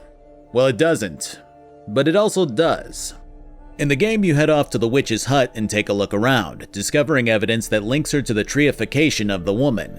When the witch shows up, you can grill her for more info, which she's pretty forthright about. In this case, the knight visited her to slay her and wound up slaying something else instead. After a few nights of rough and tumble cheek clapping, the knight felt bad about breaking his vows to the woman that he loved and sought to make like a tree and fuck off. The witch had other plans, instead making the woman into a tree and then killing the knight because no dick means no life in her neck of the woods. You can reverse the curse on the tree lady by performing a ritual, and then breaking the bad news about her man's infidelity or lying to her to keep her happy before she leaves this plane of existence. So did those two tales sound alike? Not in the slightest. Well then what links them besides, living tree woman? Well, both women in each story share the name of Daphne, and that's the beauty of how this quest was written. I knew the Greek myth going into it and immediately drew the parallels upon learning the name of the woman who was turned into a tree. And because of this, I thought I had this quest pegged in terms of how it would turn out. I figured that the witch here would tell Geralt that she turned Daphne into a tree by her request when it turned out that her lover was actually her stalker. And then that lover went around telling people that her love for him was so strong that she turned into a tree while waiting for his return. Then the end result would be you summoning the ghost of the man who continued to torment Daphne and defeating him so that she could rest. So like I said, the beauty here is the misdirection for the player if they know the Greek myth. But I overall find the potential of the original story to be far greater than what was actually presented. So while I did appreciate the difference just as a subversion of expectation, I feel like sticking closer to the original telling might have made for a more fun quest overall. It's kind of hard for me to fully analyze because I'll admit that I don't know how something like Das Kalte Herz goes. Maybe I would have felt the same way about Hearts of Stone if I did know the source material. But as things stand, I personally really liked what was presented in the first DLC, and maybe that same feeling would apply to this quest about Daphne if I didn't know how the myth with Apollo went. It's hard to say what the quote-unquote right call was here, but this quest does at least help to establish the idea that direct ties to real-life stories might vary more than you would expect. By far my favorite side quest of the DLC is easily the most unorthodox one, and I might catch some flack for my preferences on this. But at one point you wind up running into a guy who Geralt had dealings with in the past, but before the guy could pay the Witcher, Geralt had rode off to do whatever else. So he took Geralt's reward money and opened a bank account in his name, allowing the money to accrue and return a profit over time. With how long it's been, the savings are said to amount to a small fortune now. While I do wish that the guy would have outright given a number for Geralt to look forward to, the fact that no amount is given allows the player's mind to run wild with possibilities. Are we talking about 1,000? 5,000? 10? So naturally you head to the bank and are greeted with a very modern form of customer service. The clerk welcomes you with a smile and gets to work trying to locate the Witcher's lockbox. But upon looking through the records, it turns out that Geralt of Rivia was officially declared dead a while back when, well, he actually died. This meant that the account was closed but still part of the banking system. You're told to head to another clerk and obtain a particular permit that references the old animated movie from 1976, The 12 Tasks of Asterix. What do we have to do in this place that sends you mad? Oh, nothing much. You have to obtain a certain permit which will then allow you to go on to the next task. I see. Nothing but a simple administrative formality. That's right. A formality. The note is clearly an error. To reactivate the account, you'll need permit A38. We want a copy of permit number A38. The port, you'll find it at the other end of town. It's down by the seaside. We don't want to go to the port. We want a copy of permit number A38. I'd like to reactivate my account, so I need a copy of permit A38. Wrong window, I fear. What do you mean, wrong window? I was told I'd get permit A38 here. Please remain calm, sir, or you'll rupture a vein. Permit number A38! Here, there's no need to shout. What manners? Where do you think you are, by Jupiter? Appliance window number 1, left-hand corridor, last door on the right. For more information, please go to window number 1. And much like the task provided in the animation, Geralt is now stuck with increasingly irritable bank workers, who all seem intent on putting the Witcher through the ringer of bureaucracy. After heading to worker after worker, encountering a couple of them on their break, and eventually resigning to waiting things out, Geralt is given some sage wisdom in how to deal with a customer service representative who's absolutely worked to the bone and tired of dealing with disgruntled people. Might as well go if nothing works. There's nothing I can do. Be kind. Be pleasant. This and only this. The woman here, she sits at her window 12 hours each day without hearing so much as a good day from anyone. Applying this method of killing them with kindness has Geralt... Need Form 202 to get a copy of Permit A38. Do you know that? Couldn't have told me? Wasted a lot of time because of you. Alright, not quite what we were going for here. But he does eventually deploy the advanced tactic of aggressive flirting, causing the woman to help him out by going to the manager of the bank who recognizes Geralt from the past. After cutting through the manager's insistence on proper documentation, our Witcher finally gets the guy to bring him to his lockbox, which is fucking empty. This whole thing has been about 15 minutes of talking to people, waiting, heading off to buy a gift for one of the tellers, and eventually getting somewhere only for it to turn out that the manager decided to use Geralt's accrued sum and invest it into various stocks and land deeds when he thought that the Witcher was dead. And this entire time you get this scenario that hasn't really been presented to Geralt in these games before, testing his patience more than it's ever been tested in the most mundane and relatable way. And likewise, your very justified response can be to beat the shit out of the guards and then force the manager to pay Geralt his dues. Or it can be to give the manager a week to repay the Witcher, which not only allows you to continue banking there, but also nets a bigger reward. The reason that I enjoyed this quest so much was because it really puts Geralt into one of the most comparable to real-life situations that I've ever seen him in. It takes someone who's usually cool and collected and shows a side of him that we've all experienced when dealing with really pointless corporate bullshit, all while referencing this old French cartoon and building it into a lesson about considering that a worker doesn't necessarily want to annoy a customer, they're just doing their jobs as directed by their bosses. I guess it was just the last thing that I expected when running through this DLC, and I had a lot of fun with its unorthodox but still grounded setup. In terms of other fun but not particularly amazing quests, we have one where someone stole the family jewels off the statue of a naked guy. The jewels in question are said to grant an insane amount of virility, and are usually reserved for tourists who pay to slap them around. Turns out that an old man pilfered them, and if you let him keep him, he'll die from overexertion after taking some guy's wife for a ride for a week straight. I decided to return them, and the reward involves being able to twiddle the statue each day for an hour-long buff that lets you sprint indefinitely. I didn't know that I couldn't do that already, if I'm gonna be honest. Can't believe I'm actually doing this. Next up, we've got reports of screaming and wailing at a graveyard, which you'd expect to be some sort of wraith or the like. Turns out it's a dead couple who are arguing even in the afterlife. How was I to know it was all a fraud? Because I warned you some 500 times! Quiet. Shut up, both of you. Both want you to exhume the other from the crypt, and both offer up some lucky Gwent cards as your reward. I don't care about that, I have all the cards. But the wife seems certain of the location of the cards since she did hide them, and the husband on the other hand seems to just be guessing. So I removed the wife, causing the husband to admit that he has no idea where the cards are and offers up a sword that he's owed from a blacksmith instead. The smith is upset about the loss of the sword, so I made him dismantle it in front of me for parts. Next we have a couple more fistfights, which appear to be the same as they always have, except that you get to beat up French people this time. But the devs actually took the time to come up with key differences that actually make these fights more interesting than the vanilla game. In this case, you can get into an insult battle with one who will stand down if you roast him, which is an awesome reference to Monkey Island's insult fighting. Then you take on a big dude who simply wants to see if you can parry him 3 times. And finally, you take on a woman, which is mechanically the same, but the end result has her wondering if Geralt's gonna tell her to get back into the kitchen or whatever else misogynistic bullshit she's heard for years and years. I'm a woman. No wry remarks?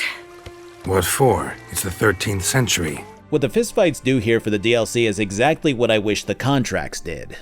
They were historically filler quests in the base game, and seeing that expectation subverted here is awesome. They're not godlike quests of unfathomable writing prowess, but they're all unique and fun to watch unfold, which is all I want them to be, much like the monster and winemaker contracts. The final fight is against a drunken master, which gives heavy nods to the classic kung fu movie and has you fighting a guy while drunk. It's a solid array of quests to help wrap up the brawling, and actually makes me wish that the base game's quests were more like this. Then there's the Gwent quests, which, yes, I enjoy Gwent, but my god, this game goes, hey, here's a new faction, go collect cards, and then drops 19 markers for you to go play people for new Skellige cards. So yeah, I mean, neat that they added the faction, but there's not a lot to talk about there. When you're through collecting or ignoring them, there's another tournament which mirrors the vanilla games. Except instead of turning it into a dramatic spy mission at the end, it turns into a load of dwarves busting in to explain how Skellige cards are bullshit and are ruining the game. It takes the attitude of complaining about a trading card game's changes that happens all too often in real life and recreates how it might play out in the Witcher universe, which is kind of fun. And after being forced to participate in the tournament with the Skellige deck, I have to say that I agree with the dwarves. I went from just hammering people with a Northern Realms deck to struggling with the subpar cards that Skellige brings to the table. Here's a breakdown for nerds who care about card games within other video games.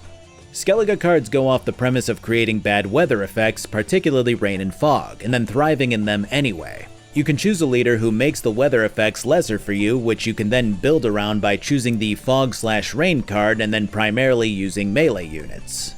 But that makes you particularly susceptible to frost, which then forces you to rely on drawing your storm card or have clear weather in your hand. Then you have the mushroom cards, which cause berserker units with bear icons to transform into 8-power bears. The problem is that there are only 4 fucking berserker cards, so you can only ever have 4 bears, and you need a whole other card to activate them, so those suck. You only have 3 viable siege units to choose from, you have 1 spy unit total, 2 res units, and almost 0 flexibility. Your opening hand is more or less what you have to work with, and if that's fucked, you're gonna have a rough time defeating opponents.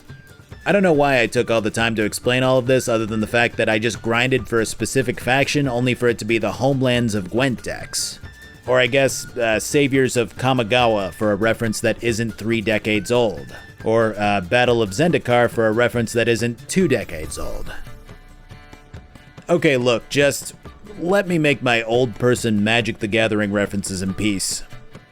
Now that I've lost 95% of you, there are a few extra quests out in the countryside which are pretty decent but lacking in overall potential. While I'm not going to bother talking about these quests in depth, 2 of them do have a lot of natural intrigue but completely fizzle out before going anywhere particularly fulfilling. The first one has you investigating a murder scene which has many victims who seem to have been LARPing around in elven costumes at the time of their demise. Finding a survivor has him explaining that all hell broke loose when they were reenacting a scene from history, and the long and short of the quest has these elven statues coming to life and attacking. Geralt figures that they were crafted by an elven smith and were meant to be activated yearly as golems by the elves before the elven kingdom fell to humans. And that's the quest. Which, yeah, sure, interesting little historical tidbit, but I felt like the potential for more was there when it came to learning about this elven kingdom that fell. You gotta understand that these guys built 2 games around elves and then just ignored them for pretty much the entirety of the 3rd game. And then when they do bring them up again, it's like, hey, fun fact, elves are stupid and lost to humans. I just would have liked to have seen a couple of quests taken away from the statue chunk hunting or winemaker monster slaying and instead had more stuff related to the complex history of the elves and humans. This same sort of disappointment stems from the quest involving 3 brothers who were told to work together in the family business after their dad passed away. 2 of these brothers are now freaking out in front of a Kikimor cave, claiming that their 3rd brother got trapped in the cavern and is in need of rescue. Finding the wounded brother has him spouting off about the first 2 trying to intentionally kill him to cut him out of the business. When you head back to the mouth of the cave, it appears that the other 2 have gathered a group of tattooed thugs, which the paranoid brother claims have been sent to kill him. You can start swinging or you can talk it out, and it turns out that the thugs are just local hunters that they enlisted to help with the search and rescue, and the misunderstanding ends up with the 3 just walking away. It's strange because it seemed like the quest was setting up to be this kind of who's telling the truth situation, because the wounded brother was very certain that the other 2 had just tried to murder him. Maybe you could investigate each brother's home and find evidence to piece together the full picture. And no matter what, you could accuse one or a mix of the 3 of plotting something devious. But as things stand, they just walk off and you can find them hanging out later.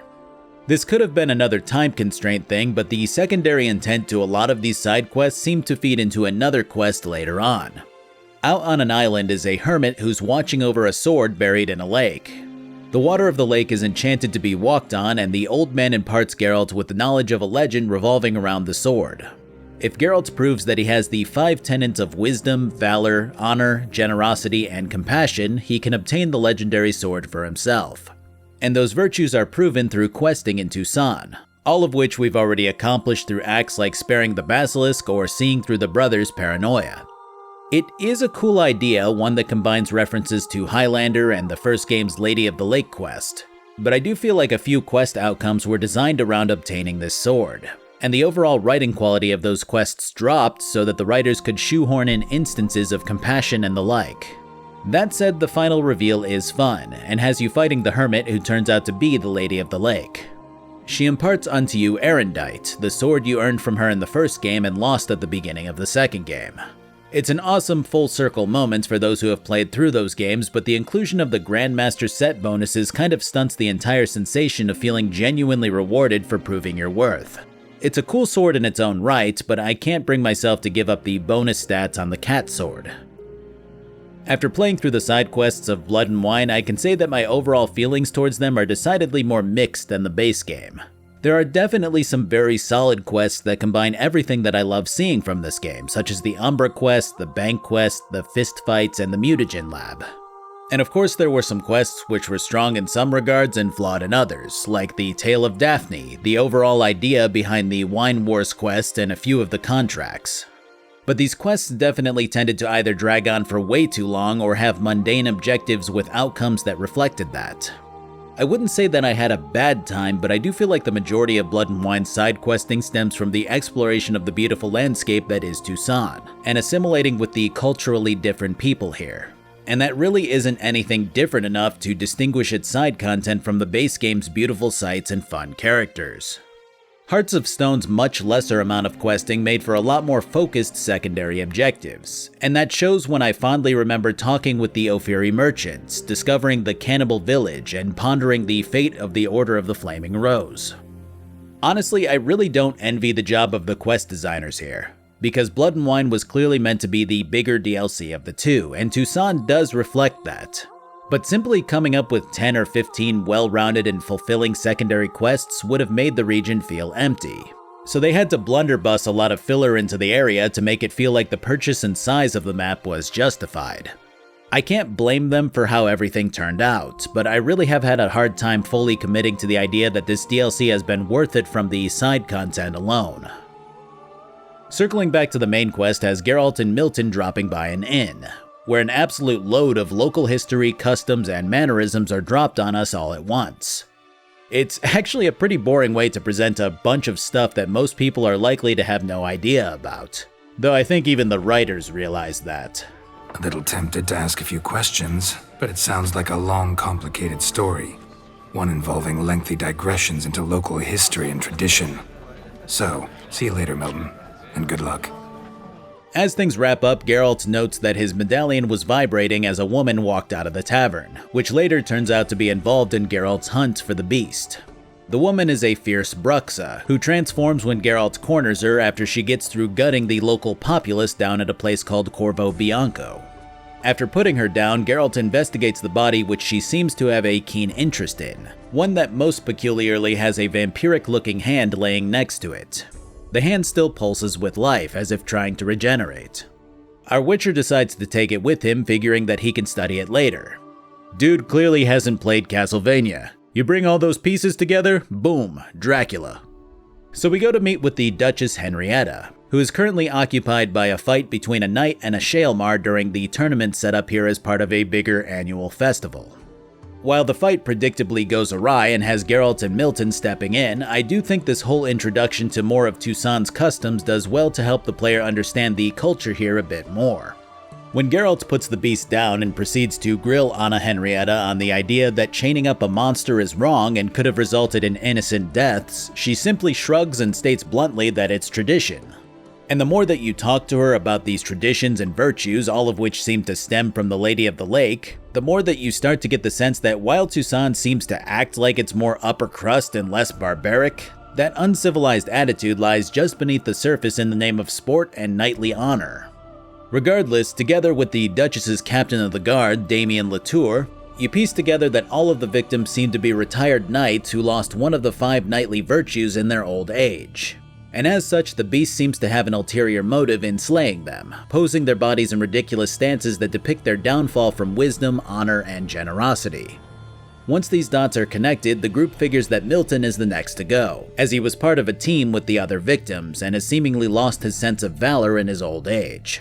Here, Anna decides that we need to get to Milton without drawing too much attention to the idea that people are in danger.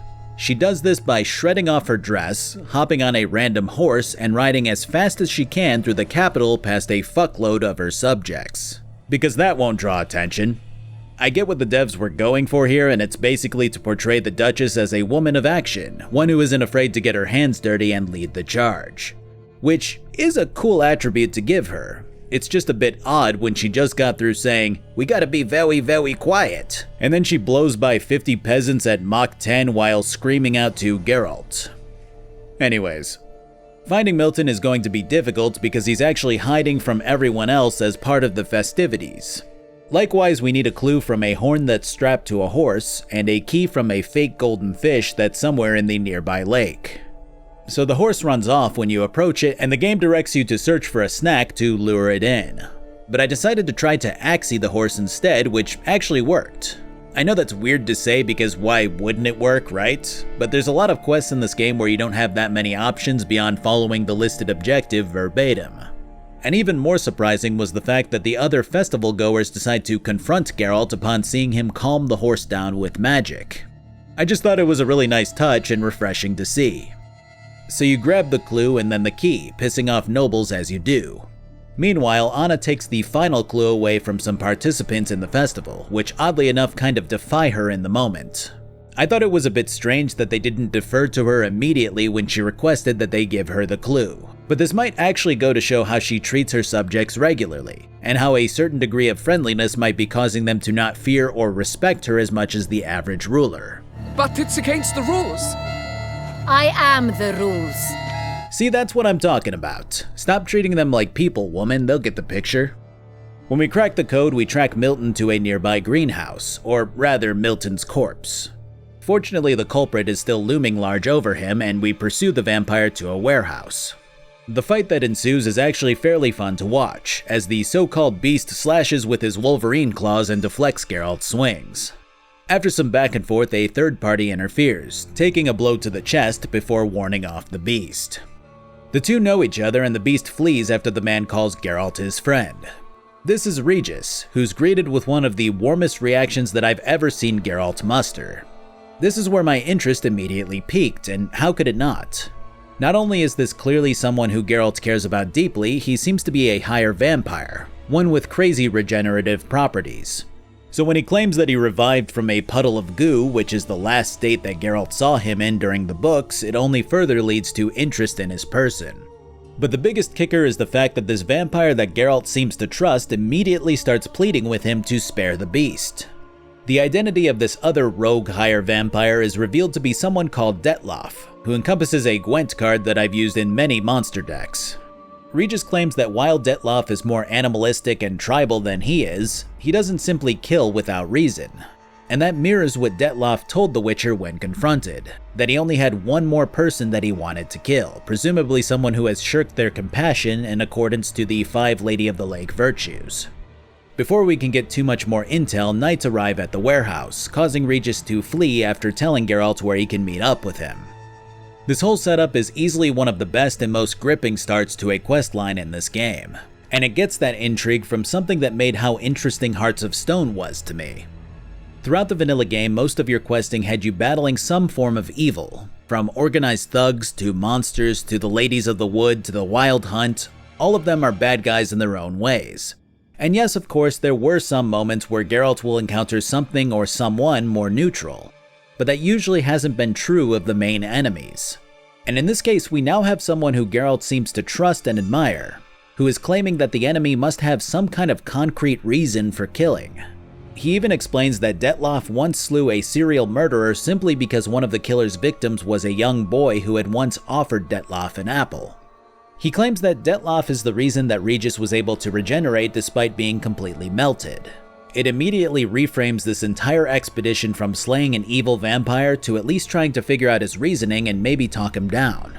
And that conflict of emotions mirrors how Von Everec left me feeling, but does so right from the start rather than at the end of the journey. I just couldn't be more pleased with how this whole thing is kicked off. For now, we get a break here, and a few secondary quests open up after this initial chunk of main questing. Our first involves a knight who's fallen in love with the Duchess's lady-in-waiting. This is the knight who we helped before with the Shaelmar, named Guillaume.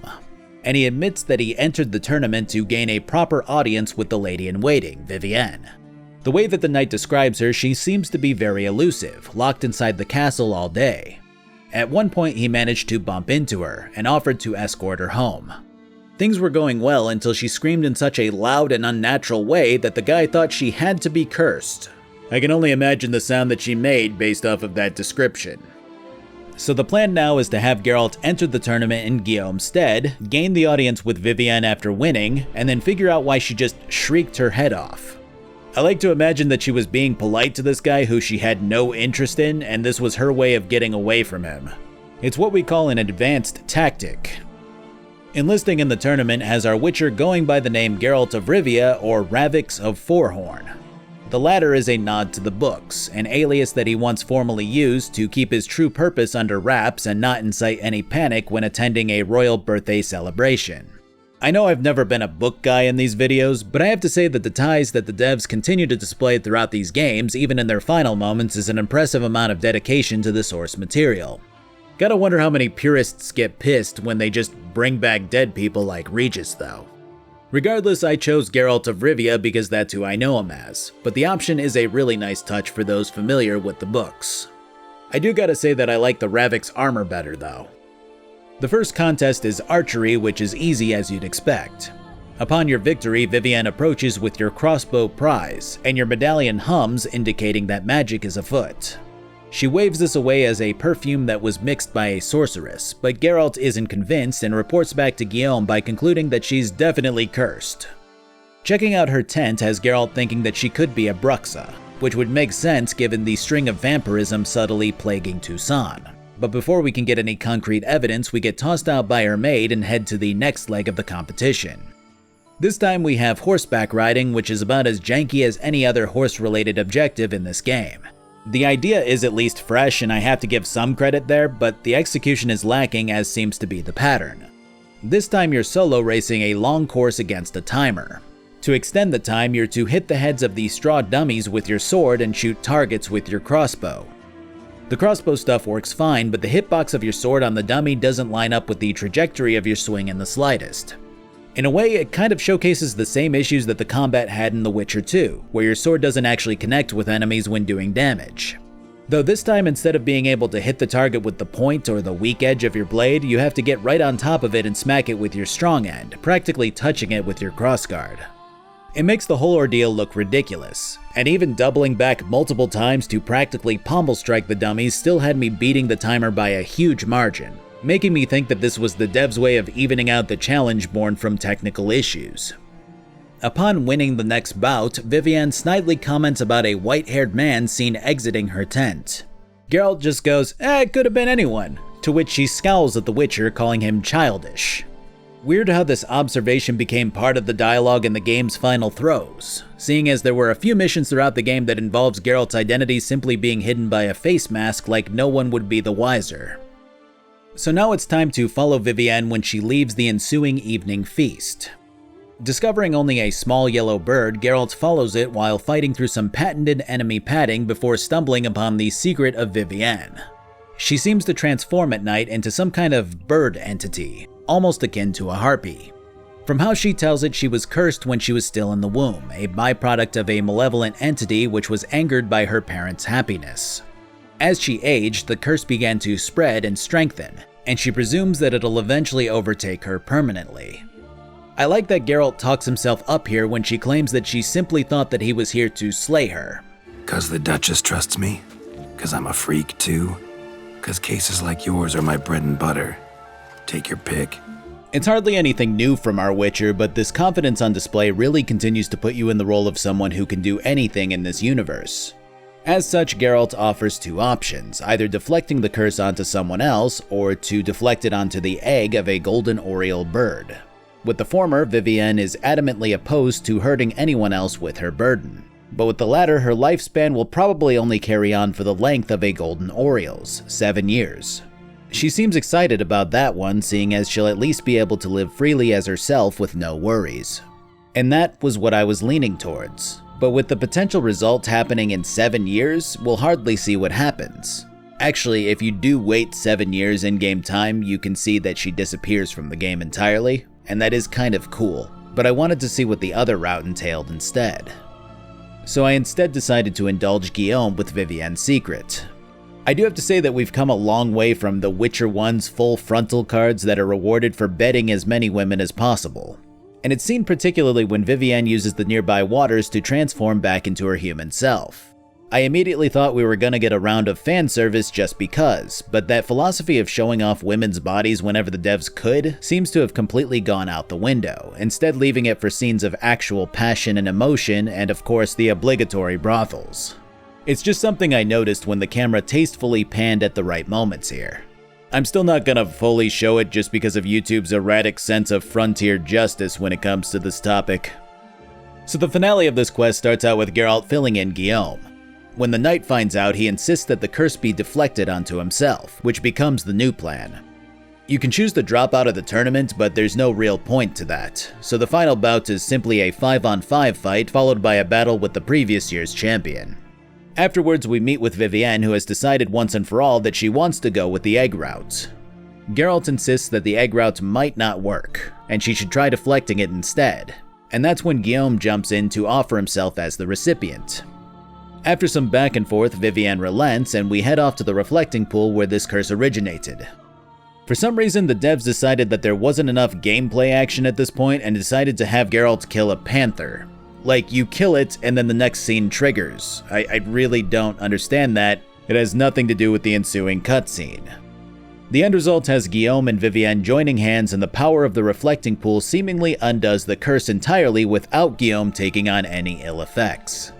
My favorite part about this is Geralt going, "Oh wow, holy shit, I didn't think that would actually work." But either way, the two walk off, true love unraveling a curse that has plagued the Lady-in-Waiting's life until now. It's actually interesting just how well this quest does at portraying a happy ending after all of this setup.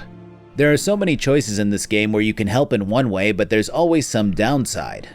It's a cold fact in the Witcher universe that truly joyous conclusions are a near impossibility. I can't tell you how many potential outcomes ran through my head when playing this quest. That Vivienne was a Bruxa who was fighting her true nature, that something more sinister was at play and controlling her life directly, that Guillaume would be twisted into a horrific, mindless monster and Geralt would have to put him down.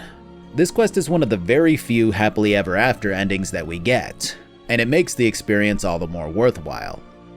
There's one parallel that I want to draw here, and I'm not entirely sure if it's what the devs went for, or where they drew the inspiration from. But when talking to my wife about this quest, she adamantly claimed that it drew direct inspiration from Tchaikovsky's Swan Lake. I'm not a ballet guy, but after watching it for myself and reading a couple of summaries, I can see the connections. No one seems to have ever pointed them out, which makes me wonder if it's just a coincidence, but Swan Lake does involve a woman who's been transformed into a swan by a sorcerer, and true love is what breaks the curse. There are quite a few differences between the setups of each, but the general conclusion and main points are very similar. And after seeing the differences between the Daphne quest and the myth, I'd say that there's a pretty sizable chance of Swan Lake being the inspiration behind Vivienne's plight. After winning the tournament, people begin to hail and admire Geralt, much like they did after he helped around certain parts of Velen and Skellige. This admiration extends a step further with one particular painter though, who admires how Geralt looks and carries himself immensely. Surprisingly, the Witcher agrees to getting his portrait painted, and the two set off to discover that the artist's supplies have been stolen. There's been 1,000 references to various famous artworks in this game, and of course this quest revolving around painting has a few fun references as well. In this case, the painter claims that his cat, named Pierre-Auguste Moustachois, keeps producing low-quality copies of his work. This is a pretty on-the-nose reference to real-life painter Pierre-Auguste Renoir, who was inspired early on in his career by Edouard Manet. And to tie those two together, some nobles are posed in the exact same way as Manet's La Déjeuner sur les herbes, continuing to tie in the devs' love of classic art and artists in pretty fun ways. Followed some paint tracks to a Necker lair. Seems the beast's made off with your supplies. Used it to paint a fresco on one of the cave walls. Looked something like a battle scene to me. Impossible. They splashed paint on the wall in a rage. Unimportant. Returning to the painter with them has him directing Geralt to pose in any which way he wants to. After a few hours pass, a griffin comes screeching in, and the end result has the painter asking our Witcher if he wants the monster involved as part of the painting.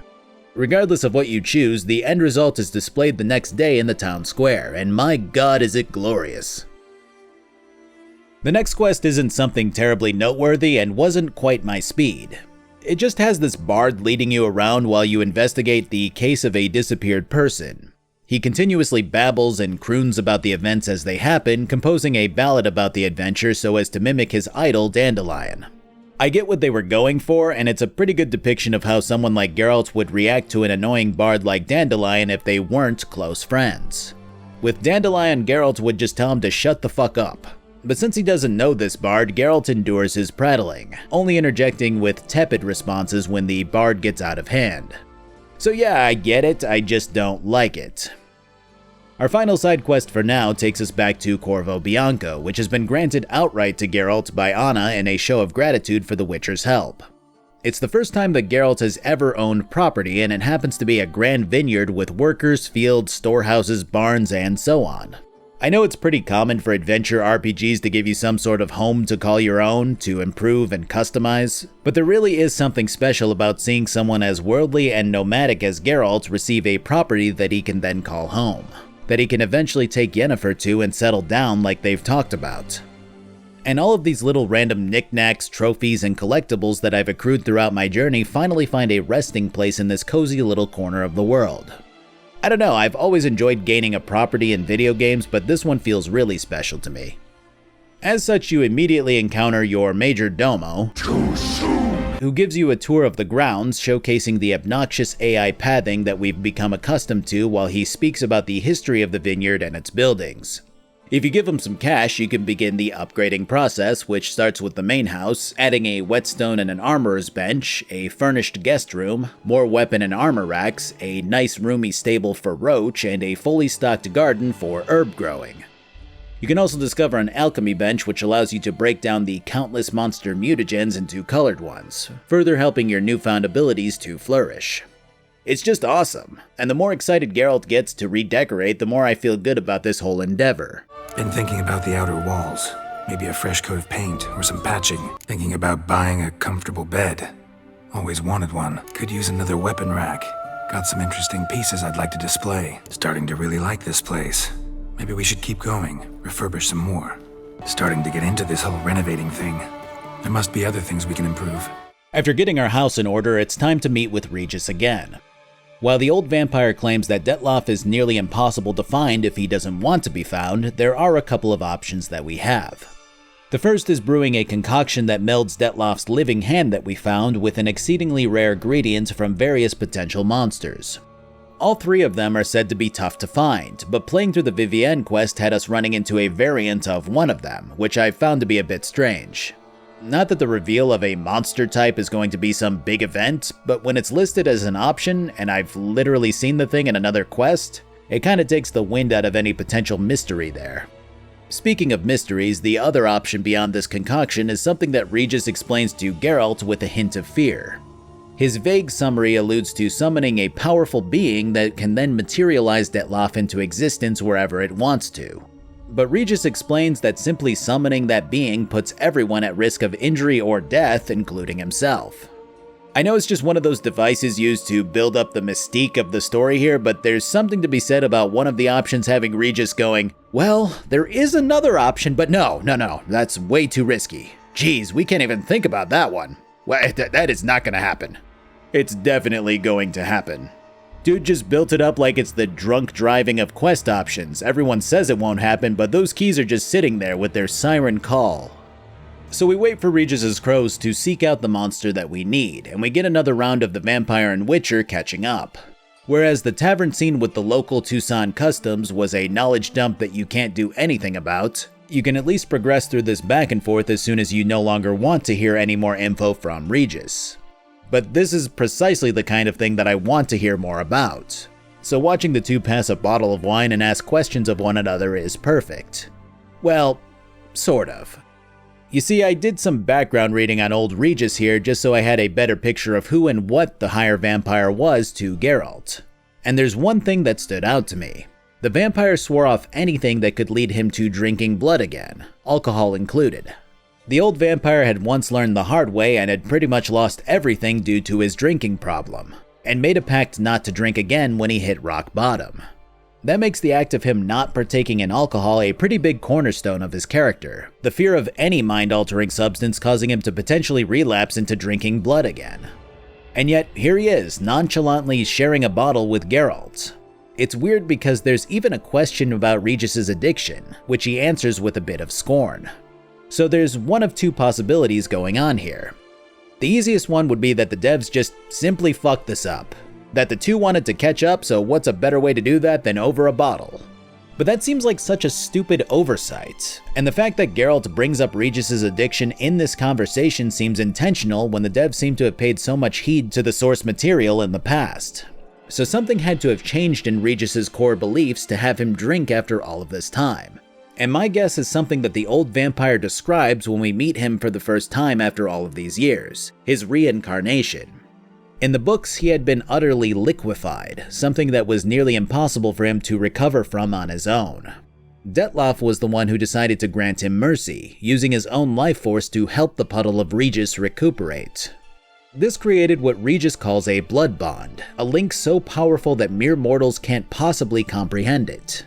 And it's those words that make me wonder if there's more than just a strong bond that was formed. If maybe certain character attributes and personality traits were passed between them in a subtle enough way to shift that fear of drinking from Regis, while still retaining his stoicism about never harming humanity. Like I've said a zillion times, I'm not a book guy, but this makes the most sense to me given the context of this conversation and the zeal of the developers when creating these games. That said, if all of that were the case, I would have hoped for Geralt to interject a question about Regis suddenly hitting the bottle again. And I feel like that oversight might have been the more likely scenario here. Either way, Regis does ask Geralt if he likes being a Witcher, and you can answer in the affirmative or not if you so choose. I like this query because it does raise a pretty big question about Geralt's motivations in life. Much of this game in particular has seen him setting aside his job to pursue something much more important to him, and it almost makes you feel like he'd gladly hang up his Witchering hat if he could. But I honestly think he would get bored, and I feel like Corvo Bianco being his first real owned property only shows that while he appreciates things that the average person might, it was never a priority in his life to seek out that kind of permanence. At the same time though, I really don't feel like Geralt responding negatively to the idea of choosing to be a Witcher is entirely out of his character either, and I like this question a lot from Regis, however simple it may appear to be. When Regis's crows get back from their search, they've spotted the creature type that I already knew that it was going to be, a wight. Or more specifically, spotted white. I think those are just called redheads. Whites rarely appear in the woods, even less likely to find them in abandoned human homes. This particular subspecies of white was thought to be long dead, but this one seemingly flew under the radar due to a curse, which Regis seems to think revolves around spoons. Investigating the site where it was spotted reveals a rather creepy, decrepit manor atop a hill, surrounded by bar guests. Interestingly enough, the last time that we encountered these ghostly dogs was at the start of The Witcher 1, which spawned at the behest of that game's beast. They're said to be the harbingers of punishment that only appear after something particularly tragic has taken place. Inside and outside of the manor are countless amount of spoons dangling from high up and scattered on the ground. A curse of sorts seems to be scrawled all over the walls of the estate, the words etched in a manic way. A diary is found inside the stove, one which outlines the feelings and thoughts of someone who had become cursed and only worsened over time. I know it's there for dramatic effect, but something about someone manually writing "ah" as their last entry is kinda funny to me. So this whole strange situation gets stranger as you continue to piece together the contents of the curse which befell the woman who wrote the diary. The brunt of it seems to hint at the idea that the curse recipient would go hungry, that no spoon would satisfy them or make them full, along with the idea that no other person would be able to dine at their table and that they would never be able to look at their own reflection again. The hanging spoons alone spell out the first part pretty obviously, and the shattered mirrors fulfill the last portion. 3 skeletons with signs that they were force-fed food before perishing fill in the gaps, painting a pretty horrifying picture. Right on, bit right off. Teeth all knocked out. Somebody tried to force feed him. A tattered note details the curse recipient's mindset before she went mad, with the most telling detail right at the end. The recipient had once been a rich person who held feasts for noble types, and berated a beggar who had shown up at her door. The only thing that she remembers of the beggar was that he was a mirror merchant, and she seems pretty confident that the merchant was the one who cursed her. From here you can choose to attack the victim, who was the wight that we've been seeking, or you can help to lift the curse. Well-versed in Gontauro Dim's trickery, Geralt figures out how to circumvent the particulars of the curse with loopholes, leading to the wight transforming back to her now very aged human form. Honestly, it's one of the better bouts of curse lifting in this game, particularly with how Geralt speaks to the wight, and how it slowly begins to understand what he's trying to do. After collecting its saliva and bringing the woman back to Corvo Bianco, it's time to get back to Regis so that we can hopefully brew this concoction. The problem is that the final ingredient requires a higher vampire's blood, but in an agitated state, meaning a higher vampire who's transformed to become more feral and angry. With no other volunteers or victims, Regis knows that he must be the one to be induced into this state so that Geralt can collect his blood. The spoon-cursed wight was just the appetizer to this quest, and the main course continues to build up intrigue and suspense masterfully as Regis goes into detail about how we're going to extract his heightened state blood. The plan is simple. Head to an ancient vampire fortress, stick Regis into a specialized cage, and drive him mad with fresh blood. We're essentially signing on to not only watch this gentle soul transform into something more primal, but to torture him in the process. It's an incredible stint of writing if I'm going to be honest, and at this stage I'm completely enamored by how this is going to go and the possibilities that it brings to the table when a recovering addict is exposed to loads of blood. So after downing some raven blood to get the juices flowing, Regis guides Geralt to the ancient vampire prison, describing its history and meaning as we plod towards his inevitable torment. While the torture itself is hard to comprehend as a human, it's still pretty obvious that our friend is hurting deeply as we lock him in a cage, string it up, and begin slaying monster after monster, the fresh blood wafting up to reach the higher vampire's nostrils. The end result shows Regis's face twisted into something more bat-like, his fingers extending into huge claws which mirror Detlof's earlier. After obtaining his blood and waiting out the transformation, Geralt helps his friend out of the ruins and back to his lab. The conclusion of this quest has the Witcher ingesting the concoction, and Detlof's memories begin to play out in his mind. The scenes which unfold show the vampire befriending the victim who we found in the river. He seems to genuinely care about him, but something seems off, a lingering sorrow looming over him as he gets closer and closer to the soon-to-be victim. At the climax of the flashback, Detlof apologizes to his friend before gutting him and shoving a coin purse down the body's throat. Angry with himself for going through with the slaying, he lops his own hand off, which tumbles into the water along with his body. This storytelling has been entirely unpredictable for a while now, but not in a bad way. These twists aren't placed just to be twists, and every new idea brings more curiosity to the table. It's a wholly good thing when I start out expecting the beast to simply be a powerful monster who was doing the bidding of someone else, and then I go on to think that Detlof has some kind of vengeance agenda. And now I think, well, it's hard to know what to think. He clearly didn't want to kill his victim, and from what we saw, it's hard to even state that the victim broke some kind of chivalric virtue like he claims. The only thing that makes sense is that someone or something else is forcing him to do their bidding, which brings us back to the first idea that I had. There's just more to it. The end result has Detlof revisiting the shoeshine place where he met his victim, the young boy working there clearly recognizing him as he shines the vampire's shoes. This quest does something really well that sets it apart from a lot of the main quests in this game. It builds intrigue from start to finish, all the way through and into the next quest. That has happened a few times, but I feel like this one has done it best beyond maybe the very last quests in the vanilla game. Most of the time you'll have a lull where you're doing something a bit more mundane, where your expectations are relatively low before the end explodes into intrigue and then caps the quest at a nice ending spot. Rarely does a quest start with an interesting objective which trickles into another and then rolls into the next quest without you feeling like you can just stop there. I want to go meet with this boy right now, to figure out what's happening with Regis's friend and get to the bottom of his slaying. And that's a really special attribute for a quest string to have. Even so, there are some very minor quests which have some strict cutoffs, both of which I'm kind of surprised by because they take about 2 to 5 minutes each. The first one is just checking out the mill where Dettloff's victim was murdered. The only new information that we yield from doing so is that the mill had been put up for sale before the victim was slain. The other quest has you checking in on the old lady who we helped to cure of her whiteness. I didn't know how else to phrase that, but we more or less just had her listen to a Tribe Called Quest. Grateful for her second chance at life, she offers to help cook if we want to keep her around at Corvo Bianco, which was a really sweet moment that had me feeling horrible for the poor woman after all she had been through. Visiting the shoe shiner has the child shaking us down for coin and cleaning supplies for the information that Dettloff has often had him deliver shoes to a particular building in town. This building is a seemingly abandoned toy maker's shop, which comes complete with busted, repaired, and in-progress toys strewn about the interior. I have to say the devs really stepped up their decorating for both DLCs, starting with the Von Everett estate and continuing throughout several locales in Blood and Wine. It just feels really good to explore, slowly taking in all of the detail and potential clues. As it turns out, our higher vampire is indeed being blackmailed, with the ransom being a woman who Dettloff cares for deeply.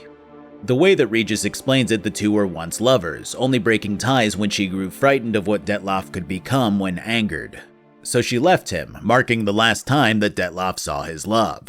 Now the blackmailers have claimed to have kidnapped this woman, and are using her against him until he kills 5 people of their choice in Tucson. They seem to have righteous, almost zealot-like reasoning for these slayings, again pointing toward each victim as breaking one of the Lady of the Lake's chivalric virtues. To me, it sounds like the blackmailers might be affiliated with some sort of church, like the Eternal Fire Zealots. But Regis and Geralt toss out the idea that it could also be another vampire using him for their dirty work. The conclusion winds up with Regis staying behind while Geralt goes to report back to Anna about the situation. I can't imagine saying, "Hey yeah, so it's a vampire that's killing your people, but he's being blackmailed to do it," is gonna go over very well with the Duchess. We sent you after a monster and you return with nothing? We are very disappointed. Situation's not quite that simple. Is it too much for a witcher? A monster slayer? But everyone knows how to end a vampire. Draw him by trick into sunlight.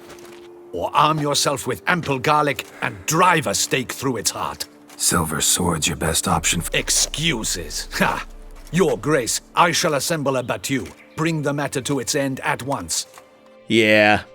I mean, on one hand, I'm frustrated that they're acting like they know better than Geralt about vampires, but on the other hand, if I hired an exterminator and they told me that killing the bugs infesting my garden was impossible because of their sharp wits and capacity for love, I would be pissed too. Anyway, the crux of this conversation has Geralt producing the notes which were given to Dettloff that contained his targets' names. One of the notes is stained with wine, which the Duchess's sommelier immediately identifies as a type of wine exclusively served to the members of the ducal family. I know that was the only plot twist that could make sense, because I mean, if it was a well-known produced and shipped brand of wine, then how would that help us? If it were the Yellowtail or Barefoot of wine, we're just hooped. Either way, Anna again springs into action, insisting that she help investigate the possibility of the wine simply being stolen from the ducal stock. We will travel incognito. We've no wish to give the court any reason to gossip. For the duration of this mission, I release you from your obligation to adhere to court protocol. In short, from now on, I am Anna Henrietta, not your Grace. Holy shit, no one in Tucson knows their ruler's name.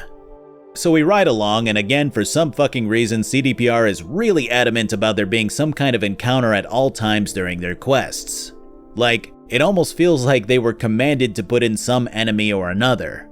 This time it's Panthers again. I know the devs were inspired by Red Dead Redemption quite a lot, but there were entire quests where you just galloped to the objective and then did whatever when you got there. It wasn't like, hey, we gotta get to Amarillo, but holy shit, is that a bandit attacking a banker? Pull over! I don't know, I've just noticed that these encounters are particularly excessive in Blood and Wine, and sometimes they just clash with whatever's going on in the quest. The Swan Lake quest had a panther come out for no reason and didn't add anything to the quest. And our current quest has the Duchess literally going, okay, hey, look, I gotta be incognito for this one. I don't want anyone to recognize me. And then she shouts out for Geralt and her fucking captain of the guard to help people who are being attacked by panthers. It's those goddamn crossroad prowling panthers. always attacking people in the middle of grassy plains for their wine transportation transgressions. Whatever. So we get to the vineyard where this wine is made, and Anna reveals herself as the Duchess immediately and starts demanding answers from the head winemaker here. He babbles about how he's the only one who really has access to the wine, and she tears him a new asshole. So it's off to find the vintage ourselves. Of course, if you go in the logical walking order, it's like the last one you can find. Which is fine at first, because every wrong vintage starts with a little comment from Geralt or Anna. Oh, I like this one. Oh, Dandelion likes this one, etc. But by the end of it, it's like, okay, so it's not this one. I don't know, it just felt like a time waster after the first couple. When we find the right stuff, we knock on the barrels to discover that they're all full. I thought it was funny that the Duchess actually helped me with one of them and then just bailed, leaving me to knock on the other 5. So it's time to tap the barrels to see if the vintage matches what they're supposed to be full of. Revolting. Nope. We go back to the head winemaker and he admits to selling the stuff to a wealthy aristocrat from Sintra. Master Fabrizio, I am very disappointed. But your grace... You are a step away from losing your head. Speak the truth and you might yet keep it. I admit it. I sold a barrel of Sorial. I have a problem with this quest. Not that it isn't interesting still, but it just feels too convenient, too clean. You have a lot of setup revolving around very particular and sensitive things, but then it all just kind of works out. When the Duchess disguises herself, the game puts this idea into your head, making it appear as if your adversary is very careful, very clever. And this foe who we haven't met yet is so influential and secretive that he managed to corrupt a winemaker who should be fiercely loyal to the Duchess. And I don't mean that in a patriotic way. They literally have a line in here about how Anna helped the head winemaker off of the streets when his father spent their family's fortune and left him homeless. But the amount that this guy was personally offered was so enormous that he just abandoned his allegiance and sold them a barrel. He was even in the process of getting ready to sell another barrel. And instead of just going, oh shit, that's perfect, okay, you go meet with him and we'll lie in ambush, the Duchess instead has him hauled off to prison right then and there. So we instead see Geralt, the white-haired, armor-clad, two-sword-wearing witcher, bringing the wine barrel to the meeting spot. And these people who were made out to be exceedingly clever turn out to be a gang of thugs who were sent to conduct a sensitive business transaction with vast quantities of money for something ridiculously important to the duchy. They of course recognize after 30 seconds that Geralt isn't the winemaker. Ah, our favorite vintner.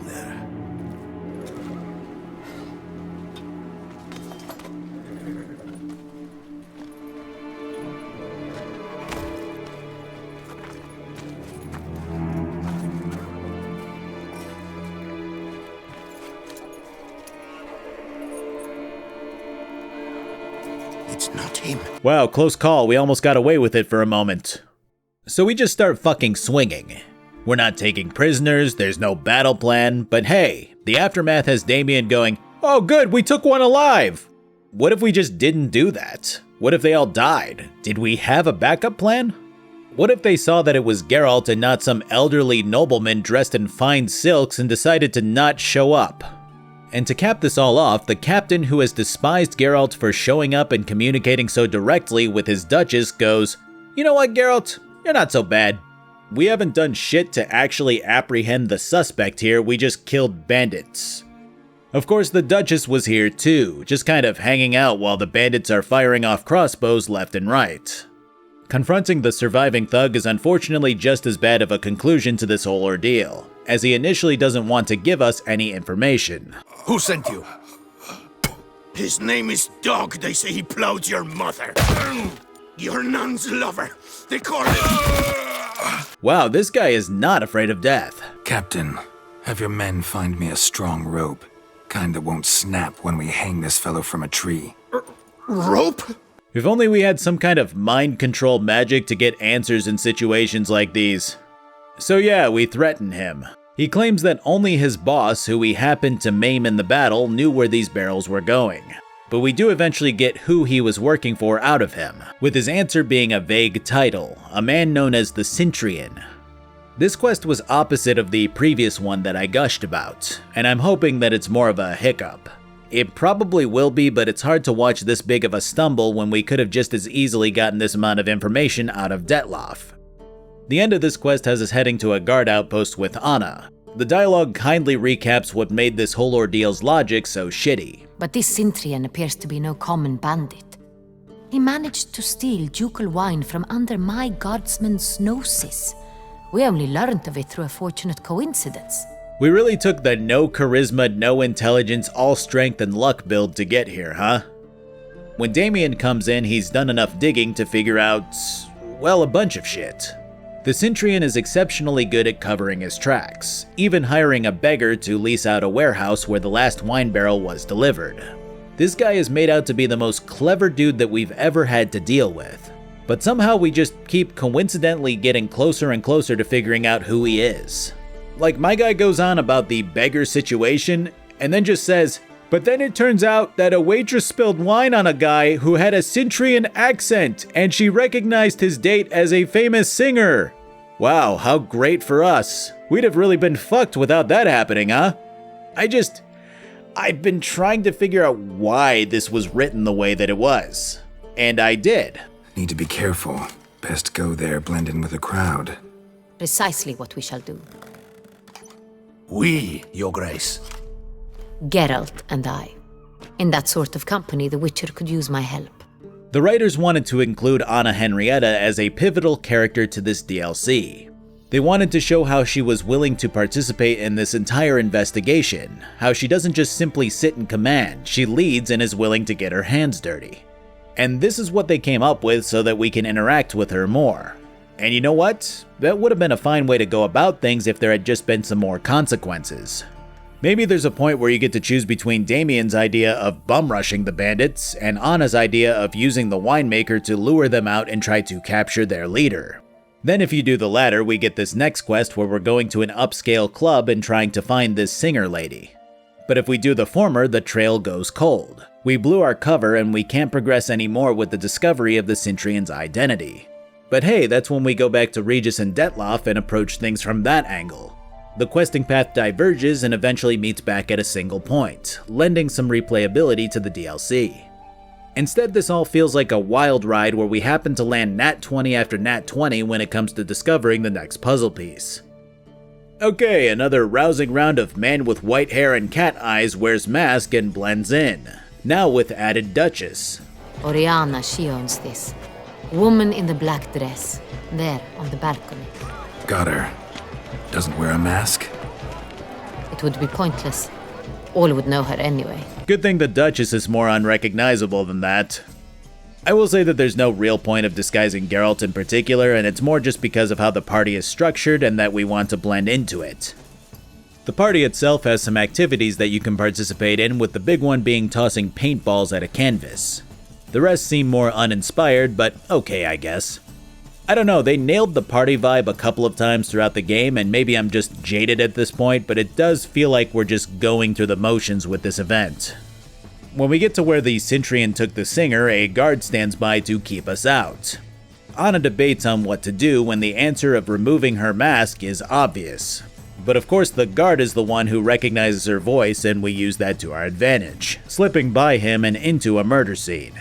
Blood on the window frame. Someone climb out? Fall out?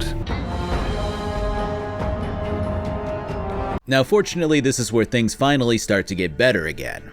In this case, it turns out that the Sintrian was just another link in the whole chain, and the hostess of this party, Oriana, came to blows with him when he was found raiding her jewelry. I initially took issue with this because apparently she just tossed the guy out the window when he pulled a knife on her, but it's painfully clear that Oriana is some sort of vampiress or the like when the game hammers you over the head with clues. Firstly, she's powerfully influential, which is combined with the fact that the Duchess admits that she's uncomfortable around Oriana, which is something that doesn't ever happen. But the other thing is the most damning, with Regis showing up to meet with Geralt. We've known each other for... ages. Literally. Yeah, okay, I get it. So yeah, the Sintrian was directed to steal a gem and winds up dying during an altercation with Oriana. but not before pulling a very personally identifying knife that relates to a very specific castle that belongs to a very specific family. The fortune never ends. These guys need to buy a lottery ticket. The good part comes after this though, when Detloff shows up with Regis, clearly remorseful for his actions. He believes that Geralt can save him from continuing down this path of slaying and wants to help in any way that he can. The problem is that Anna has some suspicions of her own about all of these events. Basically, the gem that the Cintrian was sent to steal was a long-lost family heirloom that belonged to the Duchy, a shining jewel that the Duchess recognizes on sight. Oriana simply hand-waves the coincidence away, stating that someone just sold it to her randomly. There's no further prying about what went down there, we just figure it was stolen and then sold to Oriana. If Nick Cage sells me the Declaration of Independence, it's legally mine now. But the fact that this very specific wine vintage was first stolen and then this jewel was stolen next makes the Duchess think that this could be the work of her sister, Sienna. The brief rundown of Sienna is that she was born during an eclipse, which everyone saw as a bad omen. The problem is that she was treated as if she were an evil person inherently. And at this point, there's really no way of telling whether she was born a bad person or she was molded into one by her treatment. She was a jealous and bitter child, generally just angry at the world and always going out of her way to make people miserable. Eventually, she got so out of hand that she convinced another boy to kill his own brother and was banished soon after that incident. Obviously, I'm doing a lot of paraphrasing here because this was like a 20-minute cutscene with everything included. But the idea here still resonates with me. Was this Sienna just a horrible person because of some superstition come true? Or was it because everyone was treating her like some kind of cursed being that made her act out? It's a good theme, and I like the motivation here behind our potential main villain. The thing is, Anna doesn't want to see her sister die, and makes Geralt promise to get her to stop without ending her life. The other end of this equation has Detloff adamantly wanting his love back, and definitely approaching it with a sense of vengeance. Geralt thinks that he would kill Sienna out of revenge and decides to leave him out of it, going instead with Damien and his men to raid the castle where that knife came from. It's a good discovery after quite a string of miserable back-to-back coincidences and just overall poor decisions. Though I gotta say, the constant talking about who this Cintrian is and how clever they are, only for the guy to die before you can meet him, was, well, really goddamn lame. So here we are. We're pretty much locked into the rest of the main questline from here on out, which surprised me because there is a lot left. But I guess that kind of mirrors what happens with the Isle of Mists in the base game too. So the assault kicks off with Geralt and his newfound friend Damien figuring out the best way to go about everything. With the plans drawn up, Geralt sneaks in the back while the captain's men unleash hell in the front. For some reason, despite what Anna told us, we think that her sister was kidnapped. I mean, it's obvious that she wasn't, and confronting the lord of the castle has him telling us that Sienna just dropped in with all of her men and asked to stay at this keep. Pushing further in has Regis and Detloff showing up to aid in the battle, which is about as cool as you would expect it to be. Eventually we make it to where Sienna is supposed to be, and Detloff recognizes her as his lover. The other shoe drops quickly as Geralt puts two and two together and tells Detloff that he was used by Sienna this whole time.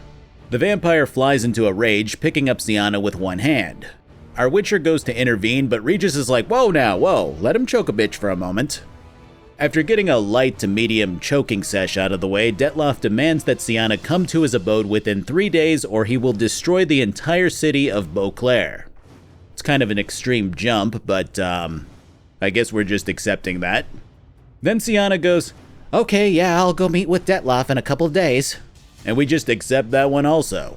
Conscience gets to you now? Better late than never, right? When Anna shows up, she's like, hey sis, I'm so glad we found you after all this time. Considering the amount of time since Anna last saw her sister, you would think that if she was truly trying to track her down this entire time, she probably would have found her by now. But that's not even the main problem here. The main problem is that the Duchess has her sister taken back to the castle in Beauclair so that she can speak with her. And Geralt tells Anna that her sister was behind everything and using Detloff to kill people for some reason. The Duchess is like, what? No, I can't believe this, what?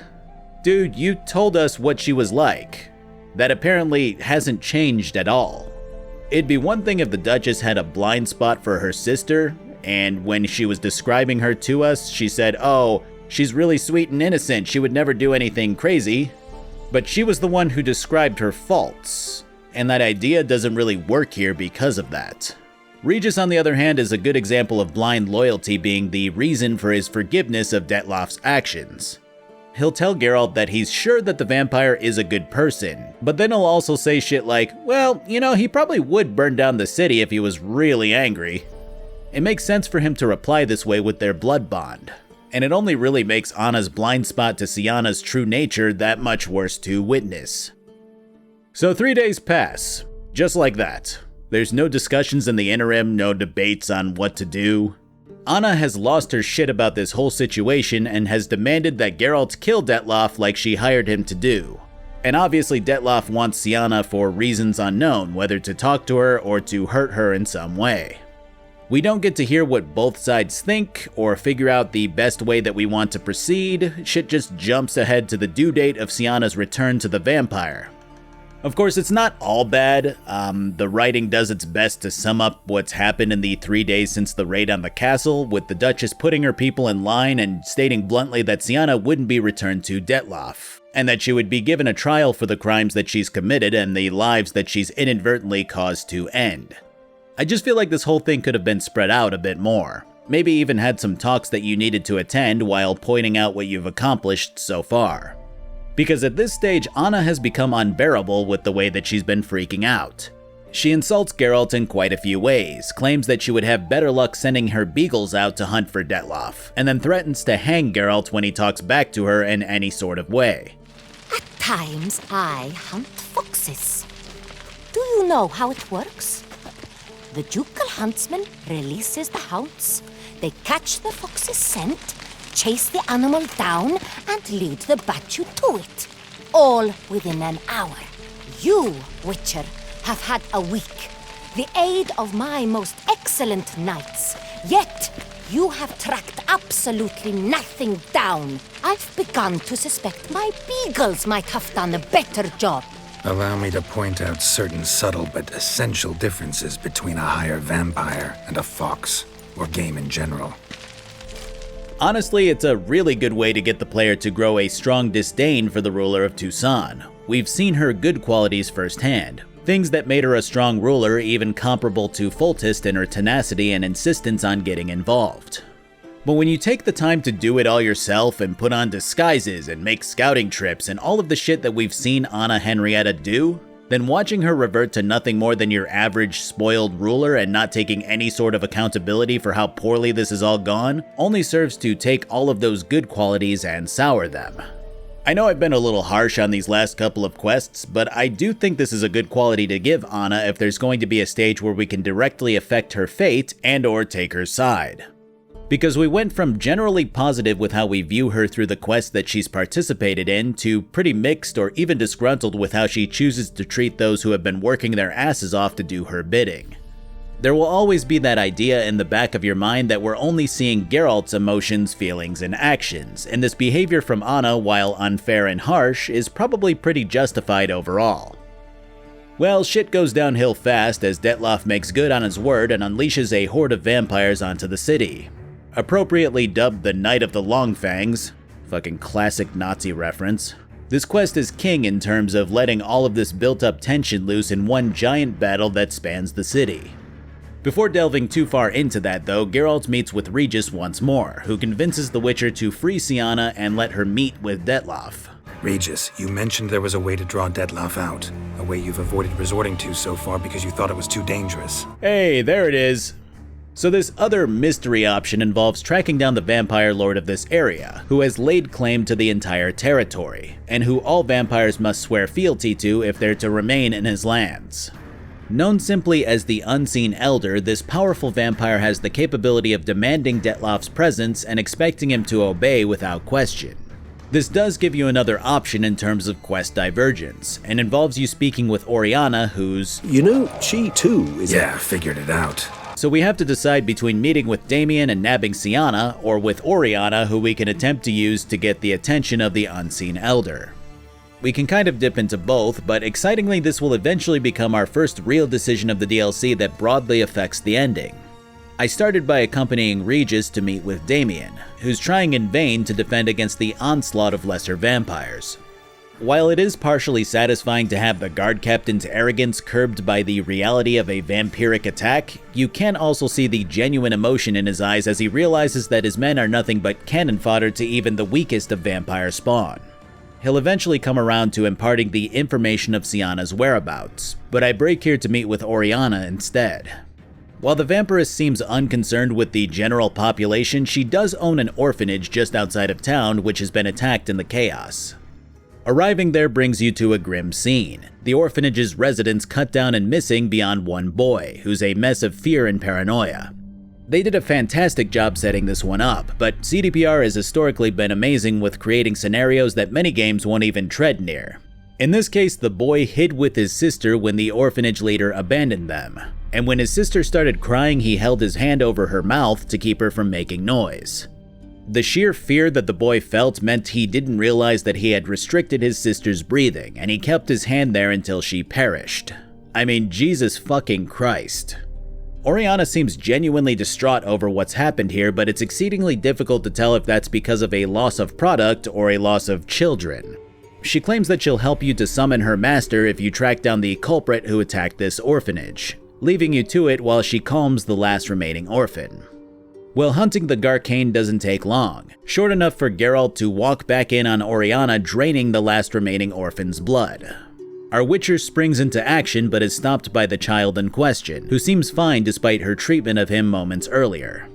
The way that he tells it, Oriana had taken all of these children in, and while he's not wise enough to realize the transactional nature of that, he still understands and is willing to allow her to drink his blood in exchange for a life off of the streets. And with that, you're given the key to a cave where you can meet with the unseen elder if you so choose. I'll come back for you one day. You realize that, right? Then I shall keep an eye out for you.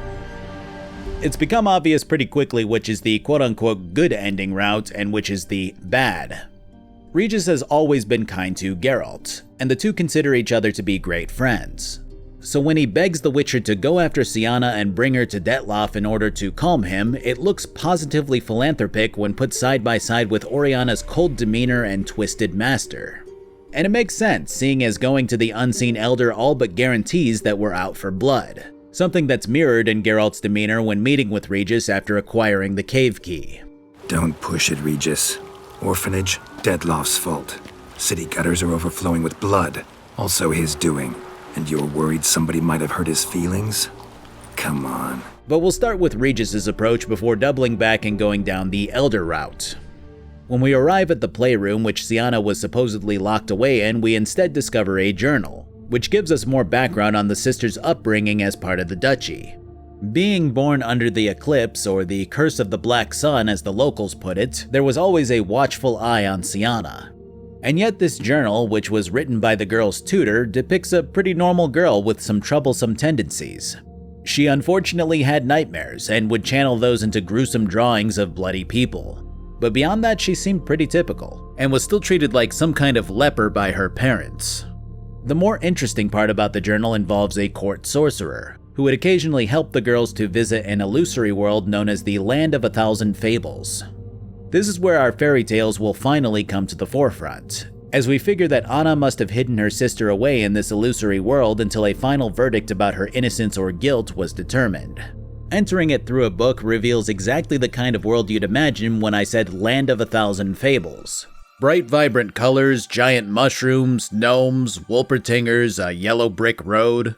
The problem is that the illusion hasn't been maintained in quite some time, causing many of the world's elements to twist in on themselves, making this an awesome idea all around. Our first fairy tale enemy would be the Wicked Witch from Hansel and Gretel, who's currently trying to bake a child, as you'd expect. Sienna is here attempting to rescue the kid, and we wind up fighting the witch in a pretty unique boss fight. Turns out that Sienna isn't trying to rescue Jack here out of the kindness in her heart, and is instead trying to use his beanstalks to escape. She immediately gets in the kid's face, threatening him with the prospect of playing games that she used to play with him when she was a child. Which sounds funny, but it seems like Sienna grew bored of this world at some point and then decided that they're just illusions, so why not rip off their toes and whatnot. So why is it you're here? Searching for my lost childhood. Wound up at Kaer Morhen as a little boy. Don't quite remember how. Never had any toys. Never played any games. What do you think? Why might I be here? Since we still haven't gotten to the reasoning behind Syanna's manipulation of Detloff, we can finally get those answers here. And it turns out that some of those team of knights who were chosen to escort Syanna to the border as part of her punishment took turns abusing the shit out of her while the others just kept this secret to themselves. Which, yeah, that's a great reason for vengeance. Maybe even higher vampire vengeance. We can choose to agree with that, and Geralt forms an uneasy alliance with Syanna to escape this world by utilizing the bean method. As you walk along to your next victim, Geralt and Syanna will naturally chat about what's going on outside of the illusory world. And Syanna reassures Geralt that you can spend a week in this world and only a couple of minutes will have passed in the real world. I feel like this is only a point for plot convenience, as the ideal situation would be to spend an hour in here and still be able to arrive back relatively early in the assault on Beauclair. But if time flows this way, then Syanna has been jailed here for anywhere from a couple of months if she was jailed an hour ago, to about 16 years if she was jailed 3 days ago when she came back. I know they were probably going for a Narnia reference here, but I really can't imagine the Lost Duchess was here for this long and is just now tracking down the beans to get out. There's more! Another wolf behind you! Ignore him, he always lies. After finding the boy who cried wolf, we get a confusing round of information from him as he lies about the Three Beans' whereabouts. I don't know if his information was necessary, seeing as Syanna goes, "Yeah, we should probably just start visiting people." You can choose your order of visitation, but I just went with the closest each time.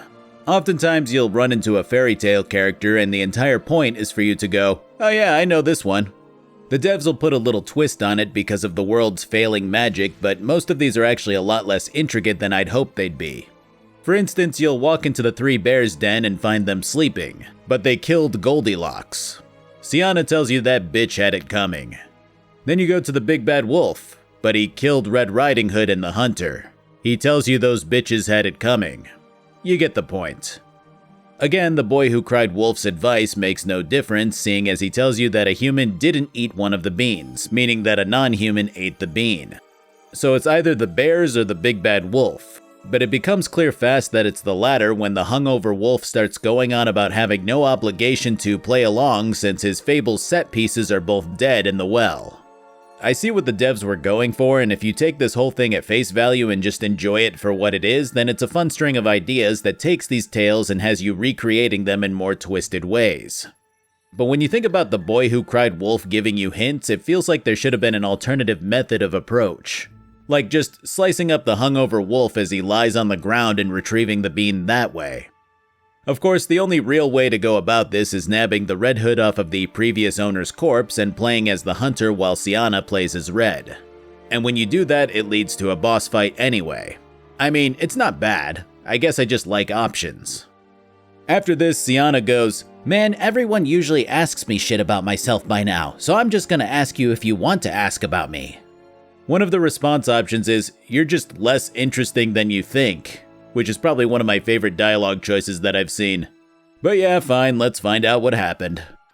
While her description is longer, Syanna was basically dropped off at the edge of the lands, almost starved as she wandered alone for a week in the cold, and then eventually found a group of bandits. Surprisingly, they took her in and looked after her, teaching her as she grew older. At some point, she became their leader and sought revenge on those who wronged her.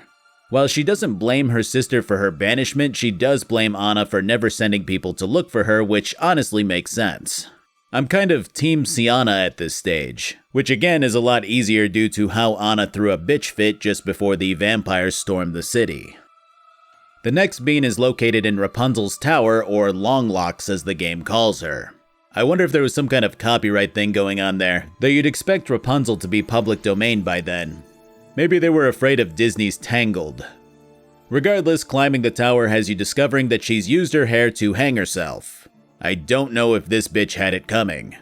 But she does reappear as a wraith fight, which is a fun take. When you Assassin's Creed your way back down, another conversation pops up, this time about what happened between Syanna and Detloff. The way that she tells it, she was interested in him, but was also a naturally very broken human being due to her life events. And he was, well, very emotional and clingy. The guy love-bombed her so hard that she was repelled from him, and had the insight to realize that she would never be able to outright tell him that he's too much for her without him not understanding that. So she left under the guise of being kidnapped, and that was that. It was only later that she realized that she could use his expertise to kill those who had wronged her. Before we get to the last bean, we stop in at a village that has a girl from a more obscure to me Danish fairy tale, Den Lille Pige med Svostikene, or the little match girl for a language that I can vaguely speak properly. I'm only pointing this one out because in the fairy tale, the girl dies due to cold after not being able to sell her matches to passers-by. But here she's branched out to selling drugs to get by, and takes on the role of a typical drug dealer. The only thing I hand out for free is a first hit. To get them to come back for a second, of course. Again, I get what the writers were going for with each of these. Take a renowned fairy tale and then flip it on its head. Big Bad Wolf wins, Rapunzel dies, the bears get fed up with Goldilocks, the one who usually dies lives and does so by turning to something more illicit. I guess I would have liked to have seen something more involved. A story that had these tales intertwining and riffing off of one another in a way that felt more original, but still used the base stories as a jumping off point. As things stand, the end results feel like the easiest and edgiest twist that the writers could come up with most of the new stories winding up putting shock value above all else. Either way, the match girl has a ribbon which belongs to Sienna, which you can buy from her or play her in Gwent for. While this isn't particularly thrilling, it does help Sienna to understand that not everyone is out to get her, despite her being treated that way by most people for her entire life. There's also a notice board here with one extra side quest if you choose to take it. Sienna questions why Geralt would take that one particular quest, which he doesn't have a good answer for. You really aim to concern yourself with that? A true witcher should never abandon poultry in distress. The whole thing is a goose chase which leads to a golden egg, which grants you an ability point if you eat it. Kind of felt like leftovers that they wanted to squeeze in, but it didn't take long, so I can't really complain. The final bean is guarded by the 3 little pigs, who reside in their brick house. There isn't much more to this one, and you kinda just kill these overpowered pigs. I mean, the original story is pretty fucked in its own way, so I expected them to go with the match girl route and have the brick house pig living in a brick mansion after having resurrected its brothers with necromancy, causing them to become twisted monsters. But that might have been a bit too much to shove in there on our silly little bean hunt mission. After grabbing the last one, Geralt cracks a joke, and it becomes apparent instantly that Sienna has taken her lessons in human decency and applied them directly and exclusively to Geralt. She's very into him now, but we'll get to that in a second. So we plant the beans, the stalk shoots up, and we're treated to probably the most impressive feat of human strength ever displayed in these games when both Geralt and Sienna climb this thing into the clouds. Oh, also a cloud giant attacks us, but that looks a lot sillier when simply stepping sideways causes his attacks to phase through you. Back to Sienna's bedroom eyes, which manifest quickly after the giant is slain. Of course, going through the scene doesn't affect anything on Geralt's end or Sienna's end, but this one's about as artistic and stylized as the one from Hearts of Stone. It's clear that this is all about Sienna getting off and nothing more, which seems to be the first time that that kind of thing has been sprung on Geralt. When it's all over, he expects her to give some kind of speech about how that was a one-time deal, or profess some kind of feelings, or anything along those lines. You know, typical women stuff, am I right?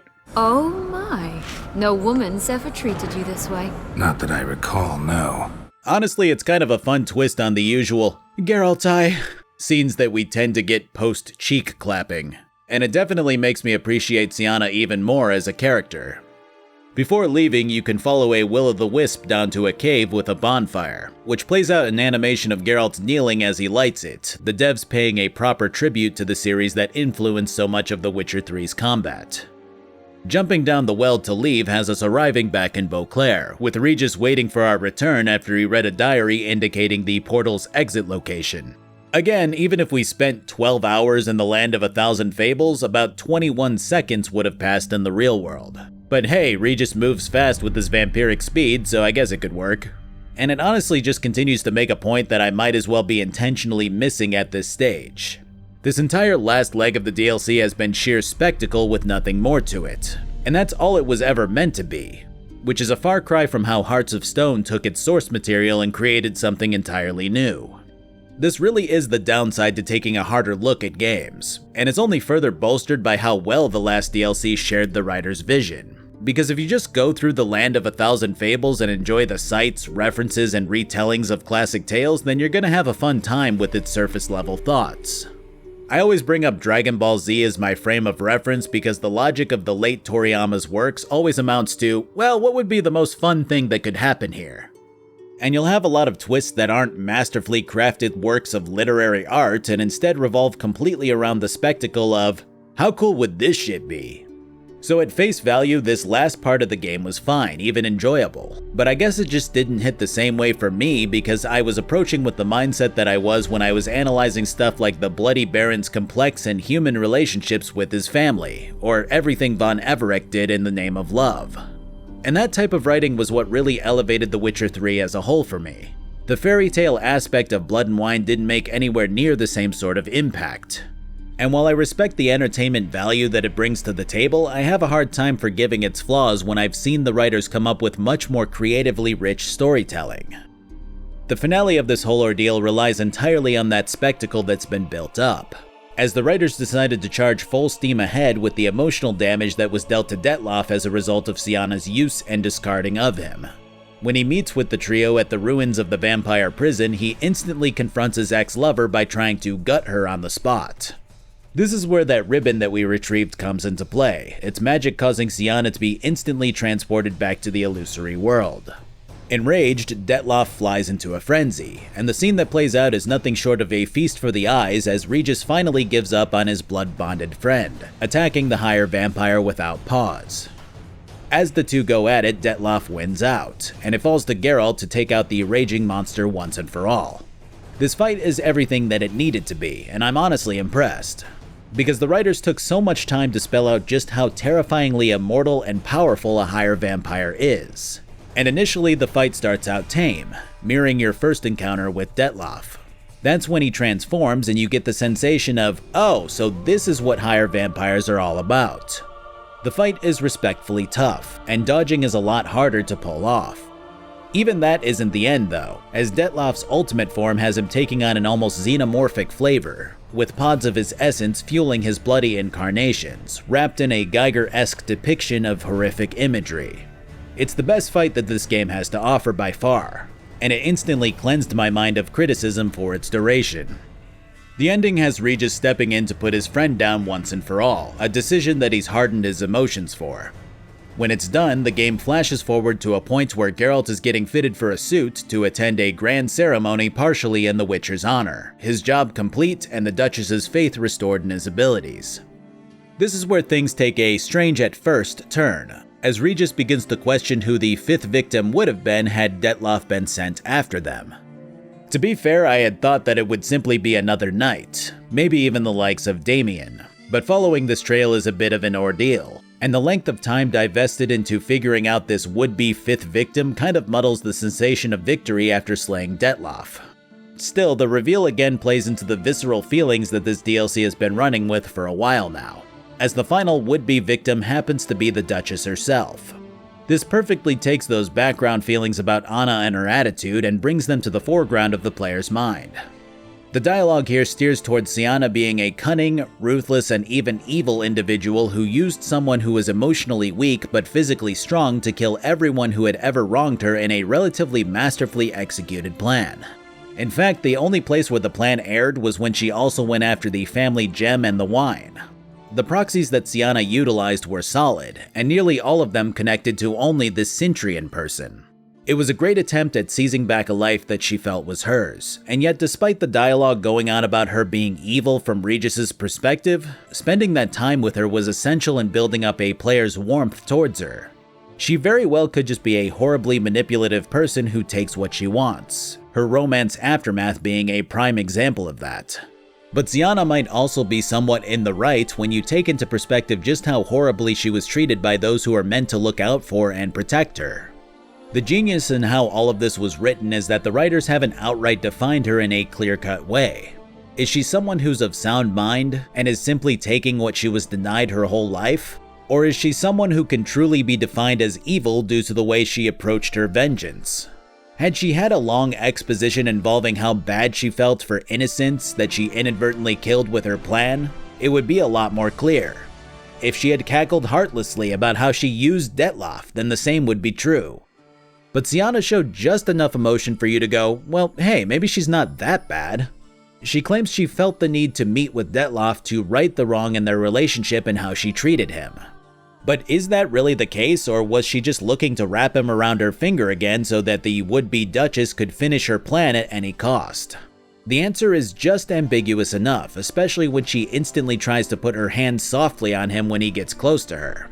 It's a really well-crafted motivation that has culminated all the way up until this moment, and getting these answers and closure is the driving force behind the player's actions right now. With Regis refusing to participate so that he can get drunk by himself, Geralt heads off for one last answer. I will say that the events that have transpired more than lend a good reason for Regis to drink now, but I still think this would have had much more of an impact had he made a point to not drink earlier. When the Witcher arrives to question Syanna, she callously admits that she planned on killing her own sister and would plan to do it again. The steps required to talk her down are surprisingly involved and has you doing things exactly the way that I did them. Saving her from the illusory world, getting back her ribbon, listening to her tell you about her background, reading the journal from her childhood in full, and even giving the proper responses right here all contribute to Syanna backing down from her vengeance quest. The chat that these two have finally clarify all of the questions of her character that you might have had, the gray, selfish nature of the would-be Duchess's plans coalescing into words that Syanna might have not understood herself. Syanna, you were exiled when she was how old? 12? 13? She was a child. What was she supposed to do? Rebel? Organize a coup? Steal your father's seal and forge a pardon? She was powerless. Wiped you from her memory not because she didn't care, but because your departure was traumatic for her. She forgot because that was the only way she could handle the pain. It's human the way the shunned sister has felt. It's natural. And the slip-ups between the wine and the family gem only further showcase Syanna's feelings in this entire matter. It feels good to put everything into words, to get to the core of a very tangled mess of history and tragedy. Attending the ceremony has Anna judging her sister in front of a crowd, her buried emotions finally pouring through her tough exterior, confronting the repressed memories and deciding to forgive Syanna while apologizing to her. It's the happily ever after that Geralt hoped to find in the haystack of treachery and mistreatment, and it feels good to see the relationship rectified. When all is said and done, the Witcher and his vampire friend meet for another round of drinking. The narrative shifts here a bit to show what would become of Regis in Toussaint, having the player go pick some mandrakes with the higher vampire just to witness some Bruxae who are still loyal to Detloff lash out. It's a weird bit of forced questing that could have easily fit into a cutscene, but maybe the devs wanted to stray from Kojima's 45-minute cinematic extravaganzas. When the dust settles, Regis claims that he may as well head to Nilfgaard, and Geralt heads home to Corvo Bianco. I'll get to the aftermath of that in a bit, because I feel like it's a good place to wrap things up. This ending does feel good, but it's painfully designed to make you feel that way. It's hard to not feel like everything went right, and that you saved the day when that's what the game tells you that you did. But I really do feel like all of this could have been so much more enhanced by a bit more detail in the right places. I've aired out my complaints about the Land of 1,000 Fables, but it trading substance for style only hurts a lot more when you realize just how little you got to know and understand Detloff. Yes, he was meant to be this emotional, enigmatic figure, and the story does well enough at conveying his desire for privacy. But so much of it hinges on us taking Regis's word that he's actually a good guy, that he doesn't kill for sport or inherently hate humanity. He shows true regret at the slaying of innocents by his hand, but you never really get to explore who he is, to understand him more than on a surface level. He's easy to sympathize with, but the writers never really explore that path through the vampire himself, instead making him into this guy who can't handle rejection so much that he goes from regretting killing a handful of people to recklessly slaughtering a vast chunk of the population solely because of his wrath. If you didn't want to write in more interactions with him directly, then the Land of 1,000 Fables could have easily been the place to explore his emotional state indirectly. The best part about inventing a fairy tale world that's been corrupted is that you can now create any rule that you want. And that rule could have easily involved the illusory world latching onto Syanna's guilt and her past love for Detloff, intertwining traditional fables with her memories to invent a location that not only creates a love letter to these old tales, but has the player exploring the depths of Detloff's soul in a more intimate way. In turn, this would create another set of outcomes where you can both spare Detloff and Syanna, helping to talk the vampire down while resolving the relationship in a more amicable way.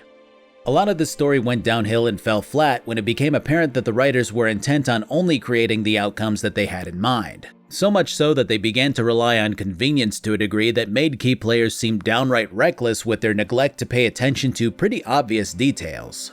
The biggest instance of this would be the time skip, with everyone involved waiting until the final day of Detloff's promise to attack the city, and then hand-waving that time lapse away with a line of dialogue about how Regis and Geralt had been quote-unquote working on it. Minor instances would include the time difference between the illusory and real worlds, Anna's disbelief that her sister was doing fucked up shit after she was the one who told us what to look out for, the Centurion using a specific knife that gave away Syanna's location and then dying off screen, Damien suddenly getting friendly with Geralt, sending in the Witcher to act as a handoff guy for the wine exchange and then just hoping that it turns out fine despite needing information still, and so on. If you take all of that at face value and then look at the end result, then this whole thing is fine. It's not amazing, but it's a serviceable happy ending with high and low points. But those details really do start to stack, and they never quite have enough solid moments between them to not build into the detraction from overall enjoyment that they become. Regardless, let's rewind back to our other outcomes to see if the slack is picked up at all. So the quickest one of these to run back to would simply involve failing to pick the right speech options when confronting Syanna about her attempt on Anna's life. I actually thought this would be kind of a swap the dialogue and send sis to jail kind of thing, but CDPR did do a really good job with both the dialogue and the outcome itself. Firstly, if you missed one of the requirements, you never get the correct option for the good ending here. So you pick the one that you think is best, which has Geralt callously calling Syanna jealous or evil or both. And the beauty of these speech options is that this could be exactly what the player is thinking at this stage because of the aforementioned handling of her character and keeping her a proper mix of selfless and selfish. So I could see myself vaguely thinking that the Syanna chick is just kind of fucked up and manipulative, and hearing Geralt voice that might reinforce that viewpoint. Whereas before our Witcher wisely assessed the situation and got Syanna to let go of the hatred in her heart, now she responds with venom, calling Geralt a tool to be used and coldly stating that it feels refreshing to be able to speak freely about wishing to kill her sister. It makes her out to be that bitter person that you're accusing her of being, and as such you feel more warranted in your accusations. Of course, you can also choose to tell people about Syanna's plotting. Damien states that he'll get the guard tightened up in case there's an attempt on Anna's life, and the Duchess chooses to launch herself into denial even though she must see the truth in Geralt's words. When Syanna shows up for judgment, the tone is altogether different despite the similarities from the good ending. The way that Anna and Geralt address the misfit sister is altogether more harsh, and it winds up with Anna claiming that her sister will have to serve some kind of sentence. When the two go to embrace, Syanna takes the pin from Anna's hair and stabs her fatally. Damien then kills Syanna with a crossbow and both sisters die on the spot. It's tragic and it feels horribly sad. The music does do a lot of the heavy lifting though, to be fair. The final scenes depict Geralt walking through the now miserable city, grabbing some flowers and visiting the sister's grave, which they share. Geralt tells Damien not to blame himself as Syanna had made up her mind and there was nothing more that anyone could do. This appears to be projection from Geralt, who apologizes at Anna's tomb for not doing better to protect her, which makes this whole thing even more heavy on the heart. Regis stops by after this, though his dialogue is a mixed bag. He starts by stating that the tomb is beautiful, that it's everything that he imagines when thinking of someone's final resting place. Then he tells Geralt that humans are fucking silly for mourning something so inevitable. Just a weird bit of writing choice there. It felt like two different quest lines merged in that moment. When the two go off to drink this time, things are decidedly more somber, with Geralt continuing to blame himself for how things went. Regis says something extraordinarily peculiar here, though. Duchess won over people's hearts. All Beauclair now weeps for her. A mass outburst of emotion. Well, it seems her subjects have adopted some of their recent ruler's traits. And this was really interesting to me because Well, everyone has expressed non-stop sadness about Anna's passing. But there was a point in this whole line of questing where Anna snaps and chews out Geralt, and I noted that that might be where the player might choose to turn their thinking around on the Duchess. I wonder if there was initially meant to be an ending where Anna dies and Syanna takes over, or if this line was truly in there for those still upset about Anna's previous attitude during Beauclair's time of crisis. Regardless, this is where the differences really end, and the melancholy note remains as strong as it did at the end of the last ending, but more due to how things turned out rather than things coming to an end at last. So let's see what happens when we let Detloff gut Syanna. A shame. Well, guess that's that. I initially thought that this was all there was going to be to this, but this ending is surprisingly fleshed out. The first and more subtle shift here is Regis's attitude, whereas before, Detloff going feral caused him to act right then and there. This time, the shock of seeing Detloff kill someone who was once dear to him causes an immense amount of sadness to fill the vampire's eyes, his disbelief at what happened taking on a much more human tone than his remarks on these sisters dying in the previous ending. You can choose to let Detloff walk free or go to fight him again, but both don't affect the ending since Syanna is dead, leading to the bigger shift of Geralt winding up in prison. And I think that this is what really made me respect the ambition of this DLC. It's one thing to have some dialogue changes and an extra scene or two when you get a worse ending. It's an entirely different thing to create a whole new quest around a bad ending. I could easily see another dev going, just play a cutscene where Geralt is in prison and then show another cutscene where he eventually escapes. But here we are instead. You can chat with the inmates, play Gwent, do a little side quest involving obtaining a poster for your home, and eventually wind up fighting with some guys who we beat the hell out of earlier in the DLC. After serving a week of solitary confinement, Geralt gets ushered to sentencing. Again, it's tough being level 55 plus this time and just accepting this kind of treatment. But I do imagine our Witcher would go through with it and only try to fight back if things turned particularly dire. Before anything is made official, Damien requests to see Geralt. I initially thought that this would be one of those things where the guard captain expresses sorrow at seeing his new friend forced into this state. And that would have been silly seeing as they bonded over taking out bandits. But no, Damien rightfully hates Geralt's guts for failing in his duty, something exceedingly important to the guard captain. The good news is that we're free to go, with our unexpected savior being Dandelion of all people. I initially thought this whole result was very convenient. I mean, you mean to tell me that this bard showed up and convinced a court of people to not only spare Geralt's life after they saw him as responsible for Syanna's death, but he also gets to keep his property at Corvo Bianco? That's fucking ludicrous. But this actually works well when combined with book knowledge. In the books, Anna and Dandelion had fallen in love and were having a rather open affair that the population began to grumble about. When this started to interfere with Anna's popularity, the two decided to part ways for a while until Anna's husband died. There's more to it than that, but I'm not trying to Cliff Notes an entire book. When the two reunited, Dandelion eventually did his suave bard thing and wound up banging a baroness behind the Duchess's back. When she found out, she had him sentenced to death, and then changed her mind and had him exiled from Toussaint instead. Her feelings obviously lingered for the bard, which she's actually shown very occasionally throughout your time here, and Dandelion risked her wrath to convince the Duchess to spare Geralt after Regis ran to inform the bard. Without that background information, this whole ordeal is kind of lame, but with it, it makes a lot more sense. From here, Geralt can again go discover that Syanna had planned to have her sister become Detloff's final victim, and then choose to either withhold or tell that info to the Duchess. Heading to do the latter has her, well, not happy to see Geralt. The impudence you must harbor to come in here after all that's happened. Calm down. Women love being told to calm down, it's a universal fact. But yeah, Anna doesn't come around to the idea that her sister tried to have her killed, instead losing her shit and flying tits deep into denial. Which is unfortunate because I was wondering if she'd realized the mistake of tossing Geralt into jail and having him nearly executed over something where he arguably didn't do anything wrong. But with how temperamental that we've seen her be, this is hardly a surprising outcome, and it does do a good job at continuing to portray exactly how Anna is, despite her trying to present her willingness to take action and be a strong leader at the start of this string of quests. Again, it's a bit like Foltest and its proclivity towards flying off the handle and making rash decisions based on emotion. And I do think that this ending overall adds to getting the full scope of the people that you've been working with. When all is said and done, Regis and Geralt again meet to brood over the happenings that led to this moment, this time with added annoyance at the Duchess and her behavior overall. There's not much more to add here, and of course the mandrake plucking doesn't happen because there's no reason for the Bruxae to attack Regis. So one more time, let's head back for the potentially worst ending of the lot.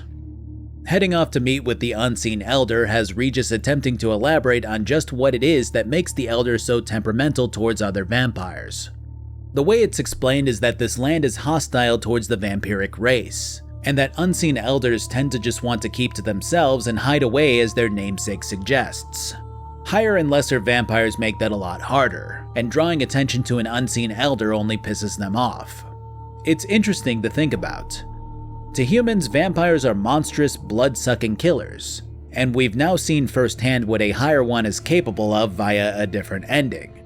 It's hard to imagine that there's an even more powerful form of what Detloff became, one that's capable of instantly severing the higher vampire's life. And yet it doesn't seek to kill or enslave all humans, it just seems to want solitude. This is made abundantly clear when even getting near to it has the Elder paralyzing Regis and pinning Geralt down before he can even flinch to draw his sword. After drinking his blood, he tosses the Witcher down a pit, nearly killing him. After recovering, Geralt marches through these caves, discovering that they're located in an area where the magical barrier separating the spheres is weak. This causes the caves to be very erratic in terms of gravity and monster types, as powerful lesser vampires prowl the region and its upward-flowing waterfalls. It's quite the statement, and it feels exceedingly as if you're doing something wrong by being here. After discovering the remains of a mage who teleported to this area to study it, we also figure out that presenting the Elder with a particular gift and uttering a phrase of greeting will cause him to actually speak with us. So we do just that, and meeting with this thing is about as oppressive as you might have gathered from the first encounter. Regis is still paralyzed, and we can choose to ask about him or the cave system that we just worked our way out of. The Unseen Elder will answer, but will also warn you that if you ask him anything else, he will kill you. And he makes good on that promise too, his speed and strength eviscerating Geralt in one swipe. The system that he guards houses a closed gate between the spheres, one that he claims will open in 100 to 300 years from now, which is a bit worrying, but not our problem. So how do you convince a being like this to summon a vampire for you for seemingly no good reason to him? Well, you tell him just how big of a pain in the ass humanity can be. And I should fear death? No. But that'll be the end of your peace, your quiet. Knights errant, mages, they'll come here day in, day out. One already managed to teleport here. Others will follow, you can be sure. You'll kill them, naturally. So they'll flood these caves, or collapse them with explosives, destroying the gate you guard beyond repair. No. This place must be secure. And that's enough for the Elder to tentatively agree to summon Detloff for you. This quest is wild, and really leans into vampire culture and answering any curiosities that you might have had about their structuring and just how powerful that they can get. It really puts into perspective the role of humanity when put next to lesser vampires, and the role of the lesser when put next to the higher, and the role of the higher when put next to the elders. It's fascinating because while humanity and lessers might have a prey and hunter type of vibe, the highers don't really tend to regard humans in any sort of respectable light. But that horseshoe tends to wrap back around with elders just because they know how irritating humanity can be with their sheer numbers and tenacity. And this whole discourse continues outside of the cave when asking Regis about specifics.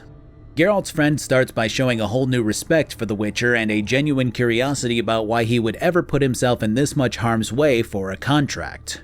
You can alter the answer here, but saying it's for Regis is easily the most fitting choice. For you. You're in a heap of trouble, Regis. Trouble Detloff brought on. Seen you die once already. That one time was enough. I'm not certain I know what to say. I am grateful, Geralt. And that opens up more dialogue about what the Unseen Elders are and if they're all like that. Regis claims that they aren't and that most can be reasoned with. But elders tend to cling to the idea of returning to their homeworld more than any other vampire, and that delusion causes them to be more erratic and reclusive in their behavior. Whereas run-of-the-mill higher vampires seem to have decided to live among humans and move on from the past, the unseen pine for their home, as displayed by the one that we just dealt with who guards the gate and waits for it to open again. Regis more or less calls this ancient vampire's desires chimeric in nature, stating bluntly that he doesn't believe that the gate will open again, and that vampires are stuck in this plane of existence. But this comes from less of a place of fact and more of a place of hopelessness. The way that Regis describes it, being a higher vampire in a world of humans is like being in the most uncomfortable place that you can think of for all of eternity. It doesn't physically hurt, it just wears on you as you try to fit in and not let the mask slip. And should you fall out of character for but a moment, should you so much as scratch yourself where the stitching chafes, all around you will scream, "Monster, monster!" and they'll turn on you and tear you to shreds. Sounds tiring. Damn tiring. I couldn't have put it better myself. It really frames exactly what higher vampires are, and how someone like Detloff who dared to care for a human got his world turned upside down when that same human took advantage of him. The one person who he sought to confide in, to be himself around without fear of judgment, did eventually judge him and hurt him in the worst way imaginable by taking those insecurities that vampires live with every day and trampling over them, forcing him to kill and drop the mask that he worked so hard to maintain. There's a genuinely good story here with plenty of potential character development in Detloff, and it really makes me wonder why the devs didn't capitalize on it more than they did when writing this story out. But I have to at least give these alternative paths credit for changing my perspective every single time I went through a new one. Forcing Detloff to appear unfortunately always leads to a fight. Maybe I've been spoiled by the other routes and their varying outcomes, but I really do feel like what we've learned about vampiric fragility when it comes to their comfort and how Syanna hurt Detloff in a way that's easy to grasp but hard to fully understand should have played a role in the result here. Instead, Detloff continues to be upset but not furious, and it's Geralt and Regis who initiate the fight. I don't know, it just feels like a letdown after all of this build-up with the Unseen Elder. Unfortunately, everything that follows is a mix of stuff that we've witnessed from the other endings already, which kinda makes sense, but I think I was hoping for more after seeing the distinct set pieces that accompany these various endings. The problem for me is that this was easily the most unique path to get to these final scenes, and yet it adds nothing new to the end. And because you missed out on the Land of a Thousand Fables, the only time that you'll have interacted with Syanna is in the tower where you initially found her. So seeing her stab her sister and die right after is almost like a plot twist for no reason if you don't have the context behind her actions. Now mind you, I also decided to tell Regis that I don't really care who her final victim was supposed to be, and that lack of knowledge plays a big role in this perceived twist. But Regis also never tells Geralt what he discovered when he does make a point to go off and figure out the final victim for himself. Maybe he failed to discover anything, but it seems strange to have the vampire leave with this objective and then never mention what he did or didn't find, especially after both sisters die. Regardless, while the ending adds nothing new, I do still enjoy the knowledge that this path overall unlocks, and the themes that it presents in its initial questing. Whatever path you wind up choosing, Geralt will insist on going home if he's completed his search for Ciri and his adventure in Toussaint. Awaiting him will be Yennefer, Triss, Ciri, or Dandelion depending on how your romantic endeavors panned out and how the ending of the base game went for you. Obviously Yen's there for me, who bossily orders the Witcher to bring her drinks as is tradition for their dynamic. Geralt is of course happy to have his dominatrix back and agrees immediately. I think I shall simply stay in the shade, and you'll bring me cool drinks, at regular intervals. Bring you whatever you want. Nah, but this whole thing is cute. It really does give Geralt and Yen their happily ever after, which the base game's end slides implied. And seeing it play out feels really, well, sad, but in a good way? Like something good just came to an end, if you know what I mean. How'd that start anyway? Our duels and wordplay. Forgotten. It was at a vernissage in Banard. You started it to keep from going mad with boredom. I remember finding your sense of humor both groan-worthy and somehow endearing. Never change, Geralt. I beg you. She does kind of just sit here for the rest of time, but hey, I'll take it. Overall, Blood and Wine is good, but it's a very layered good. Positives-wise, the landscape is beautiful, the people are interesting to observe when compared to the likes of Velen, and the general themes are very fun. You get the sense that this place was built to resemble its literary counterpart, and the tapestry that it creates when it weaves together the culture of its people with the sights of its architecture and lush nature makes it feel like a really special part of this game. I did have a lot of fun with many of the DLC's quests. But there's also a large stretch of more trivial or just plain uninspired questing throughout it that makes it hard to fully endorse every part of Blood and Wine. It does feel like the map was created without enough quests in mind to fill it out, and that's a shame. Because as nice as it is to roam the countryside, many of its side quests do absolutely feel like filler. And the main questing, well, I can't call it not good, because overall it is good. But it feels like it stumbles a lot more than I would have hoped for. So much of it builds on the ideas surrounding knightly culture, the 5 chivalric virtues, and how Beauclair is ran. But before you can really delve into these ideas fully, vampires are introduced, and the concepts of how they operate and what their relationship is with humans takes over. And just as that starts to pick up, the idea that a masked murderer is at large begins to control the plot. And when you become invested in that, the game either throws you back into vampires or fully into fairy tale references. It's just too many ideas. And the crazy thing is that I didn't feel like the DLC was too short, it was actually really long. But the sheer amount of competing ideas makes it really hard to not think that less is more. I would have liked to have seen one section either cut out completely or heavily dialed back in favor of increasing other topics. Say that you pull out the fairy tale stuff in order to explore the characters and backgrounds of the 4 knightly victims. You get to understand who they were, see if they regretted anything in their youth in terms of how they treated Sienna, and really explore just how important the 5 virtues are to them. And when they die, you either feel their loss and a bout of sorrow, or maybe even something closer to justice if they secretly weren't good people. If you kick out the idea of the knightly stuff, then you can do something more expansive with the fairy tale and vampire ideas, exploring Dettloff's character like I mentioned before. And honestly, if you kick out a lot of the vampire stuff, you could have easily had Sienna taking her revenge on these knights one at a time via other means. Even having the fairy tale area becoming a more cruel location that's directly controlled by a hostile Sienna before it devolves into something more sorrowful when she eventually relents and gives in to her anguish. I know it's easy to just say, hey, do this instead, but I really do feel like Blood and Wine's main questing had way too many ideas that wasted too much time on certain aspects like Anna's gung-ho attitude without taking the time to instead hone the more important concepts. I will say that the unique approach to giving the player the full picture when you play from every angle and hit all of the endings is very refreshing. I honestly wouldn't have had the same sense of satisfaction had I just done the good ending without getting more context from the other ones. But overall, if I'm gonna be honest, I think I like the tighter storytelling of Hearts of Stone. Blood and Wine, of course, has a wonderful setting that Hearts just can't compete with.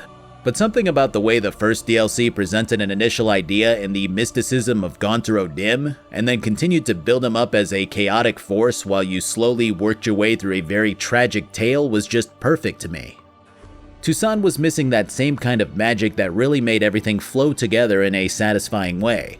But that said, I would still highly recommend that players play through both. They're fantastic DLCs in their own rights, even if there is a hitch here and there. I would normally end the video here, but there is something that I thought about putting towards the beginning and decided to stick in here instead. And it has more to do with CDPR as a studio rather than the DLCs themselves. CDPR is a fascinating game studio to study.